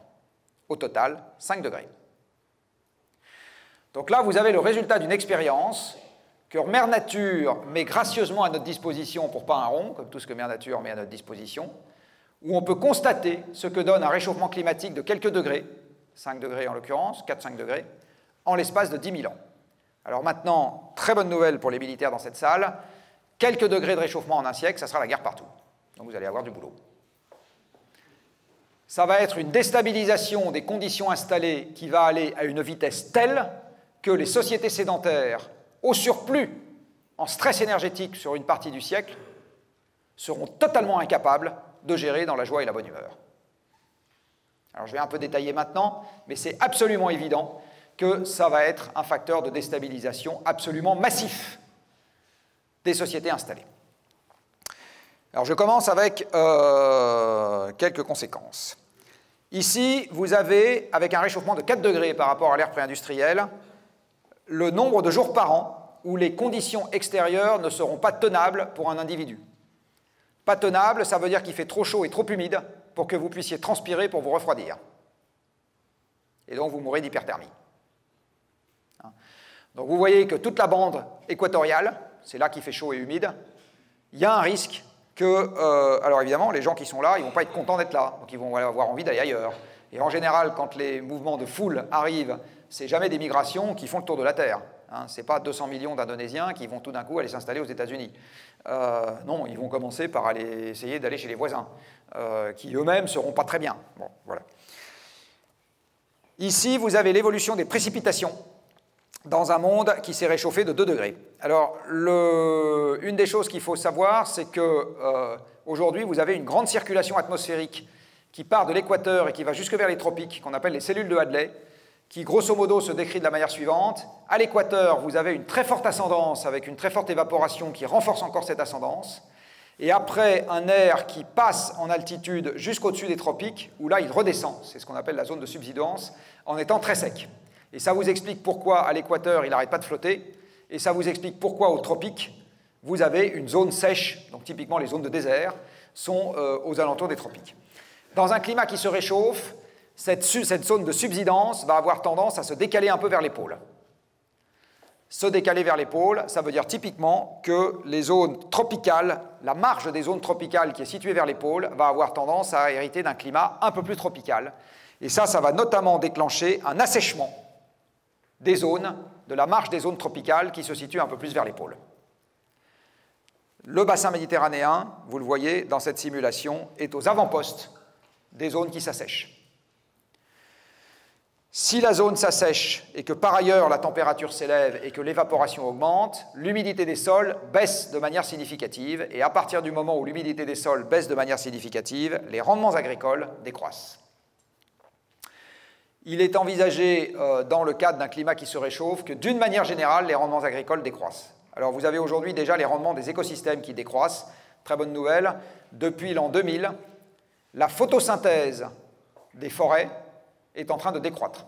C'est-à-dire qu'avant, alors que les puits naturels reprenaient une fraction croissante de nos émissions, là maintenant, ils sont déjà passés dans un état où ils prennent une fraction décroissante de nos émissions parce que vous avez déjà un stress sur les écosystèmes installés qui va au-delà de leur capacité d'adaptation. Et nous n'avons pris qu'1 degré. Nous n'avons pris qu'1 degré, et la moitié de la superficie française a cramé en Australie ces derniers mois. 20 millions d'hectares. Donc vous allez avoir un stress sur les écosystèmes installés, vous allez avoir un stress aussi sur les rendements agricoles, et ça dans un monde dans lequel on nous dit qu'il va y avoir plus de monde, etc. Alors moi, c'est un monde dans lequel vous voyez la quantité de terres arables par personne décroît, tout simplement parce qu'on est de plus en plus nombreux et qu'ils ne poussent pas des continents à mesure qu'on est plus nombreux. Alors aujourd'hui, on s'en sort bien grâce à l'énergie. Qu'est-ce qui a permis au rendement céréalier dans la Beauce d'être multiplié par 6 à 7 entre 1945 et 1975? Les engrais azotés, fabriqués à partir du gaz, les tracteurs, qui fonctionnent au pétrole, les phytosanitaires, qui sont fabriqués à partir du pétrole. Donc la raison pour laquelle le hamburger chez McDo, non pardon, pas de chez Quick aussi, vaut 3 fois rien aujourd'hui, ça s'appelle le pétrole et le gaz, nonobstant le fait que, par ailleurs, les surfaces agricoles sont en diminution dans le monde, rapportées à l'individu. Mais à partir du moment où vous n'aurez plus le pétrole et le gaz aussi disponibles, qu'est-ce qui va se passer sur les rendements agricoles? Ils vont se mettre à baisser. Et ça, c'est un deuxième facteur de pression. Alors ça, ce n'est pas dans les simulations du GIEC, pour une raison très simple, c'est que les climatologues sont myopes sur l'approvisionnement énergétique. Donc eux, ils vous font des simulations à aide, entre guillemets, constante, en ce qui concerne l'agriculture. Eux, ils ne voient pas qu'il pourrait y avoir moins de pétrole à mettre dans les tracteurs. Et surtout, moins d'engrais à épandre sur les champs. Mais, voilà. Et en France, depuis 20 ans maintenant à peu près, les rendements à l'hectare plafonnent. Ils vont arrêter d'augmenter. Nonobstant le fait qu'on mette de plus en plus d'engrais et qu'on mette, etc. Donc, plafonne. Alors maintenant, voici quelques pays sur le pourtour du bassin méditerranéen. Donc ici, vous avez la même chose pour l'Algérie. Vous voyez, ça a tendance à baisser. L'Algérie importe par ailleurs sa nourriture. Alors pour le moment, elle exporte du pétrole, mais elle importe sa nourriture. Ici, vous avez la même chose pour la Tunisie. Ici, vous avez la même chose pour l'Égypte. Partout, ça baisse. Ici, vous avez la manière dont a évolué la pluviométrie sur le pourtour du bassin méditerranéen depuis un siècle. Et vous voyez très clairement apparaître un déficit de pluviométrie dans les années récentes. Et ce déficit de pluviométrie est peut-être une des raisons qui font que vous avez eu un décrochage en Syrie entre la production agricole et la population. Vous avez ici un graphique qui vous retrace sur quelques décennies l'évolution de la population, que vous avez avec ce trait bleu, l'évolution de la production agricole, que vous avez avec cette courbe verte, et vous voyez très nettement qu'au milieu des années 2000, les deux commencent à décrocher. Alors la Syrie n'a plus de pétrole à exporter à ce moment-là, elle a passé son pic de production il y a longtemps, puis en plus elle n'a jamais eu beaucoup de pétrole. Elle est mal connectée au marché mondial, et à ce moment, vous commencez à avoir un stress alimentaire qui peut difficilement être compensé par des exportations. Et c'est exactement le même phénomène qui s'est passé en Tunisie et en Égypte. La Tunisie, comme l'Égypte, sont des gros importateurs de denrées alimentaires. L'Égypte, à l'époque, était le premier importateur de blé au monde. L'Égypte importait à l'époque un quart des céréales qu'elle utilisait et probablement des proportions supérieures dans d'autres produits, l'huile, la viande, etc. Et ce que vous voyez, c'est qu'au moment des chocs pétroliers, au moment des chocs pétroliers de 2005, 2008, 2000, etc., vous voyez l'augmentation dans la foulée des prix du pétrole, du prix des céréales, alors que dans le même temps, à cause de ce fichu pétrole, l'économie occidentale est par terre et les touristes restent chez eux. Donc moins de recettes à l'exportation pour ces pays très dépendants du tourisme, plus de coûts d'importation, le prix de la nourriture devient intolérable pour les populations et vous avez des émeutes de la faim. Donc ce qui s'est passé en Tunisie et en Égypte en 2011, et peut-être ce qui s'est passé en Syrie exactement au même moment, soit dit en passant, c'est des émeutes de la faim. Le Maroc, qui a une production agricole plus importante, ne bascule pas, et l'Algérie, qui se trouve voir ses exportations d'hydrocarbures reprendre de la valeur pile au moment où les importations de nourriture se mettent à valoir plus cher, ne bascule pas non plus. Alors il y a d'autres facteurs, conjoncturels, etc., mais c'est quand même troublant de noter qu'il y a une correspondance parfaite entre les pays qui se trouvent pris en tenaille entre l'inflation alimentaire et un défaut d'exportation dû à la crise énergétique et les pays où ça a clashé. Si on regarde vers l'avenir, le GIEC vous dit qu'à partir de 2,5 à 3 degrés d'élévation de température, vous aurez de l'insécurité alimentaire généralisée dans le monde. Donc de l'insécurité alimentaire généralisée dans le monde, ça veut dire le bordel partout. Il suffit de relire ces cours d'histoire, hein. C'est très très clair. Alors, bougez pas, il y a du rab. Ici, vous avez la propension qu'ont les forêts à brûler à la fin du XXe siècle. Et là, vous avez la même chose en 2040. Alors, vous voyez, en 2040, l'Aquitaine est à risque comme la Méditerranée aujourd'hui, et la forêt de Fontainebleau est à risque comme l'Aquitaine aujourd'hui. Ça remonte. Et évidemment, la forêt méditerranéenne sera à risque comme l'Australie d'aujourd'hui. D'accord ? Les phénomènes extrêmes vont s'intensifier. Alors ça, c'est quelque chose qu'il est assez facile d'expliquer avec les mains. Je vous ai dit tout à l'heure que les gaz à effet de serre étaient des gaz qui interceptaient le rayonnement infrarouge terrestre près du sol. De ce fait, quand vous augmentez la quantité de gaz à effet de serre dans l'atmosphère, ça va confiner l'énergie près du sol, mais corrélativement, ça fait moins d'infrarouges qui sont disponibles pour réchauffer la haute partie de l'atmosphère, puisqu'ils ont été absorbés près du sol. Et donc la différence de température entre la basse couche de l'atmosphère, enfin la basse partie de l'atmosphère, et la partie plus élevée augmente. Une des marques indubitables du réchauffement climatique par supplément d'effet de serre, c'est que la stratosphère se refroidit. Alors que si c'était le Soleil qui augmentait sa puissance, on devrait observer l'inverse, parce que si le Soleil augmente l'énergie qu'il nous envoie, il augmente notamment la quantité d'ultraviolets qu'il nous envoie. Ces ultraviolets sont interceptés dans la stratosphère par l'ozone, et donc s'il y a plus d'ultraviolets à intercepter, la température de la stratosphère s'élève. Donc un réchauffement qui arrive par le Soleil, vous avez la stratosphère qui se réchauffe. Un réchauffement qui arrive par supplément d'effet de serre, vous avez la stratosphère qui se refroidit. Or, les ballons sondes nous disent depuis 40 ans que la stratosphère se refroidit.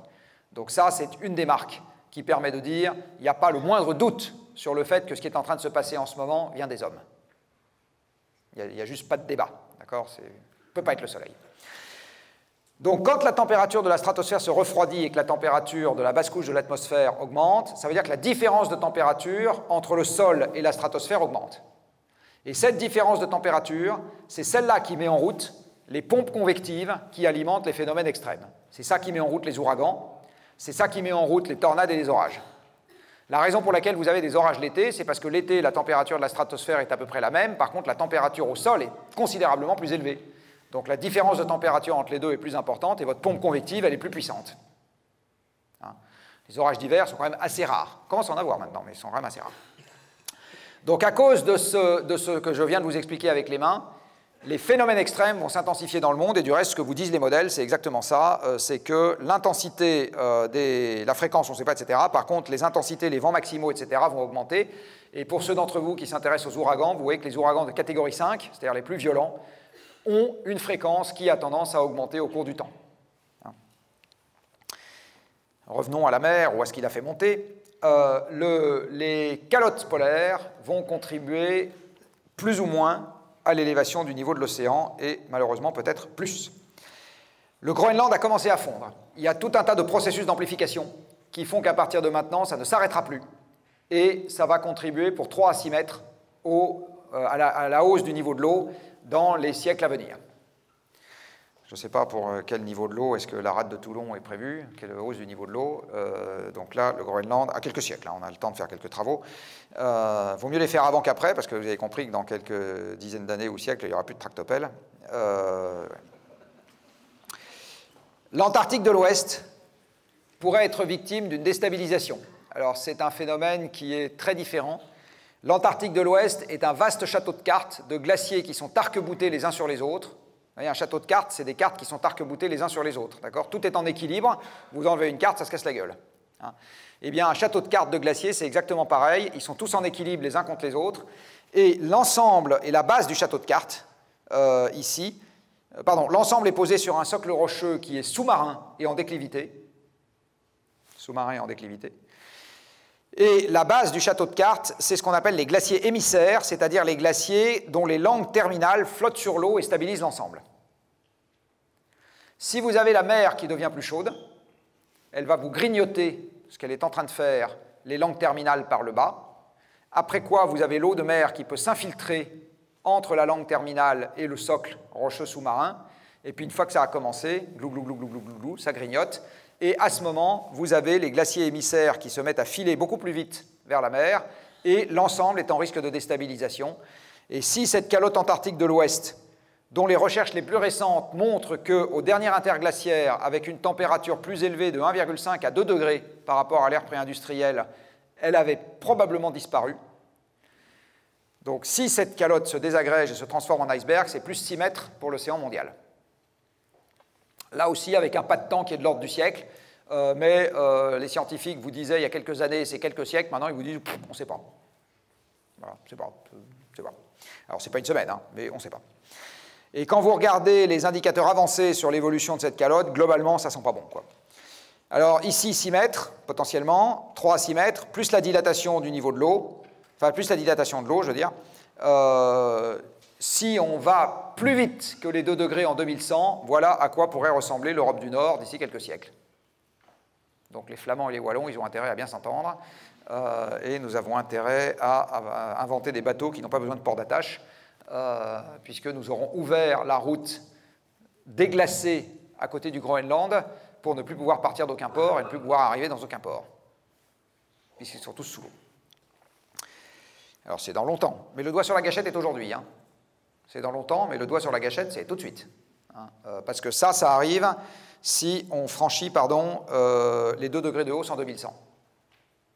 Et on va les franchir.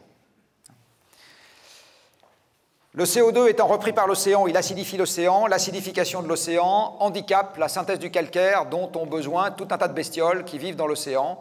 Alors pour le moment, pas les homards, ce qui est une bonne nouvelle, mais quand même tout un tas d'autres bestioles, dont une bonne partie du plancton. Le réchauffement climatique, ça c'est connu depuis plus d'un siècle grâce aux travaux d'Arrhenius, s'applique, alors vous avez compris qu'il refroidissait la stratosphère, c'est une de ses caractéristiques. Il en a une autre, c'est qu'il est plus rapide au pôle qu'au tropique. C'est une autre caractéristique du réchauffement climatique par effet de serre, alors qu'avec le Soleil, ça devrait être l'inverse. Comme le réchauffement climatique est plus rapide au pôle qu'au tropique, ça veut dire que la différence de température entre les pôles et les tropiques ça diminue. Et la diminution de cette différence de température diminue la force qui met en route la circulation océanique à large échelle, et notamment qui permet à la dérive nord-atlantique d'exister. Ça a une autre conséquence dont on est en train de se rendre compte en ce moment, c'est que ça affaiblit la limite du vortex polaire, c'est-à-dire que ça affaiblit la limite entre le climat polaire et le climat des moyennes latitudes, puisque les températures se rapprochent, et ça augmente les incursions d'air polaire, donc la limite étant plus molle, plus floue. Ça veut dire que ça augmente les incursions d'air polaire aux moyennes latitudes, d'où le fait qu'à cause du réchauffement climatique, c'est très paradoxal, on batte des records de froid à certaines époques, et inversement, des excursions d'air tempéré au pôle, d'où le fait que le 1er janvier 2018, en pleine nuit polaire, il y avait une température positive au pôle Nord. Parce que cette limite séparative devient plus ondulante. Voilà, alors en ce moment, elle est bien marquée, et c'est pour ça qu'on se prend des tempêtes les unes derrière les autres. Quand vous chauffez le bouillon de culture, les petites bêtes aiment bien.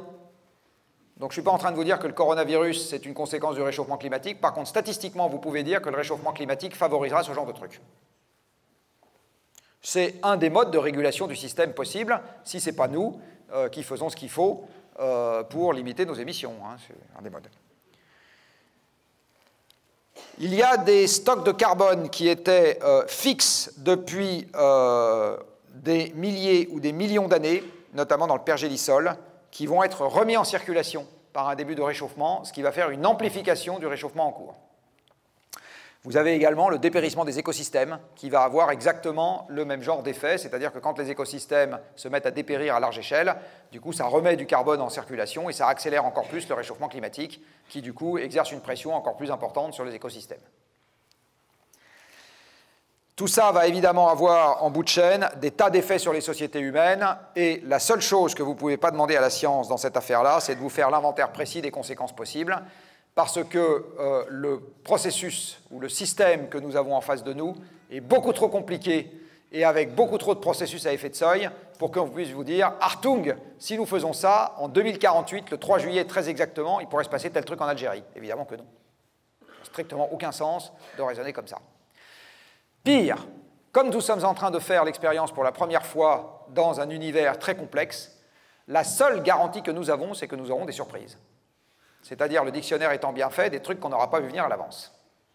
C'est évident, donc là, à nouveau, un message pour nos amis militaires, c'est évident que nous aurons des surprises. Donc il va falloir ouvrir le spectre des signaux faibles qu'on regarde augmenter la taille de l'écran radar, parce que c'est évident qu'il faut surveiller de plus en plus de trucs pour essayer d'avoir une petite idée de voir venir les coups pas trop tard. Et ce que je dis là, c'est évidemment vrai aussi pour la société civile. À cause de l'inertie du système, aussi une des certitudes que nous avons, c'est qu'au moment où on considère que ça devient intolérable, la seule garantie qu'on a à ce moment-là, c'est que plus tard, ce sera pire. Ah oui, ça c'est malheureusement, c'est... Voilà. Il vaut mieux le savoir. Il vaut mieux le savoir.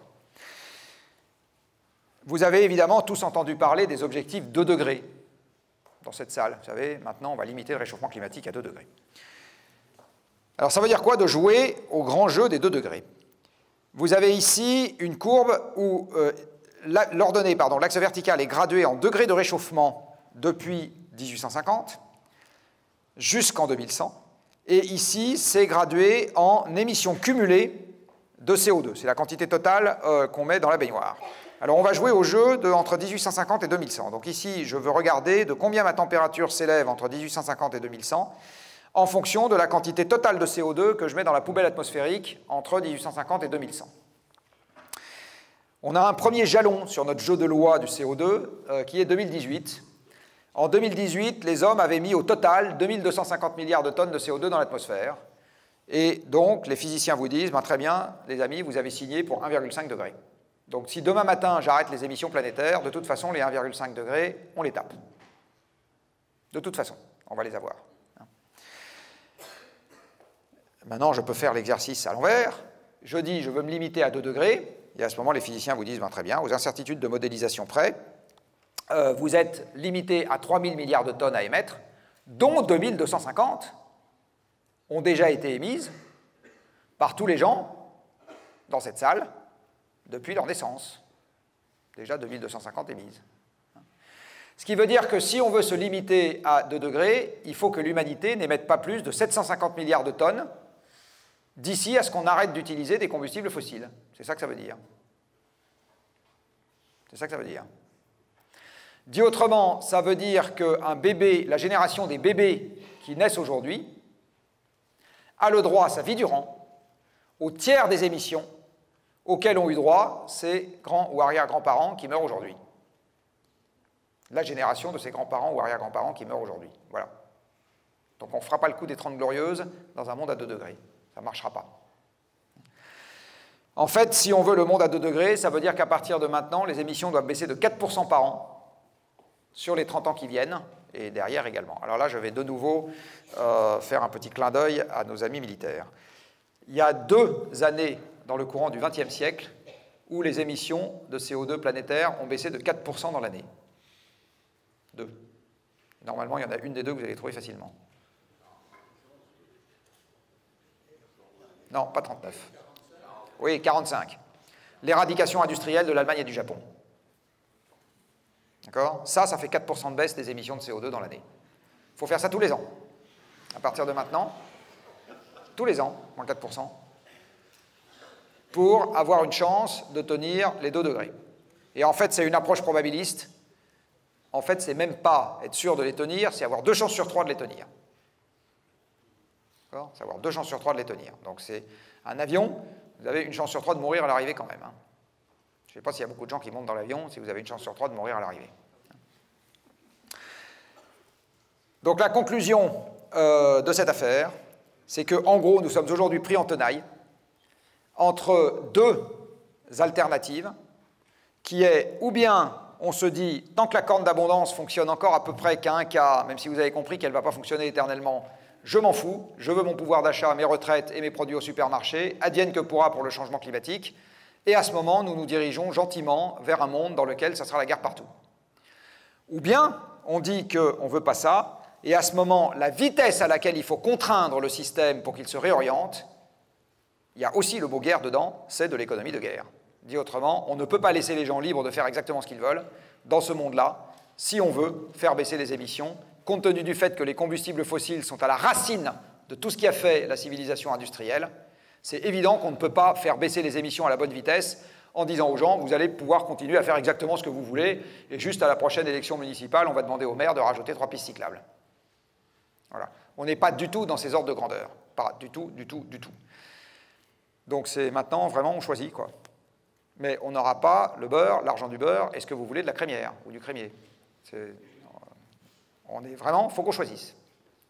Donc je vais le redire encore autrement, histoire d'être vraiment un peu cash. Ou bien c'est ceinture, ou bien on se tape dessus.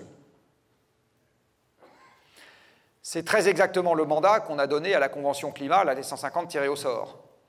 Donc le père Macron s'est quand même gentiment défaussé d'un problème qui lui revient sur des gens qui ne vont évidemment pas pouvoir stipuler sur ce dilemme. Ils vont y réfléchir un peu, mais ils ne vont pas pouvoir, c'est pas possible. Voilà, donc j'ai fini cette petite partie introductive. Mais je voulais un peu planter le décor, parce que en fait, les quelques éléments que j'ai pu vous donner sur ce qui se passe, enfin ce qui va se passer en Méditerranée, j'ai essayé de vous les donner quand même. Donc il y a un sujet démographique avec une insuffisance alimentaire locale, pour le moment compensée par une économie mondialisée, qui est basée elle-même sur les combustibles fossiles, qui ne seront pas perpétuels. Donc je vais vous le dire autrement, le million de réfugiés syriens en Europe, c'est que le début. Mais pas parce que c'est des affreux, parce que si vous étiez à leur place, vous feriez pareil. Si vous étiez à leur place, vous feriez exactement pareil. Hein? Donc on a un tout petit sujet de stabilisation de ces populations chez eux. Et plutôt que de dépenser des fortunes à faire des panneaux solaires chez nous, peut-être qu'on pourrait leur donner cet argent pour qu'eux, ils aient de quoi manger en développant une agriculture, etc. Enfin bon, maintenant on va en discuter. Mais il y a un certain nombre de choses à la lumière de cet exposé que peut-être on peut être amené à revisiter. Voilà, et je vous remercie. Et maintenant, mon train est demain matin.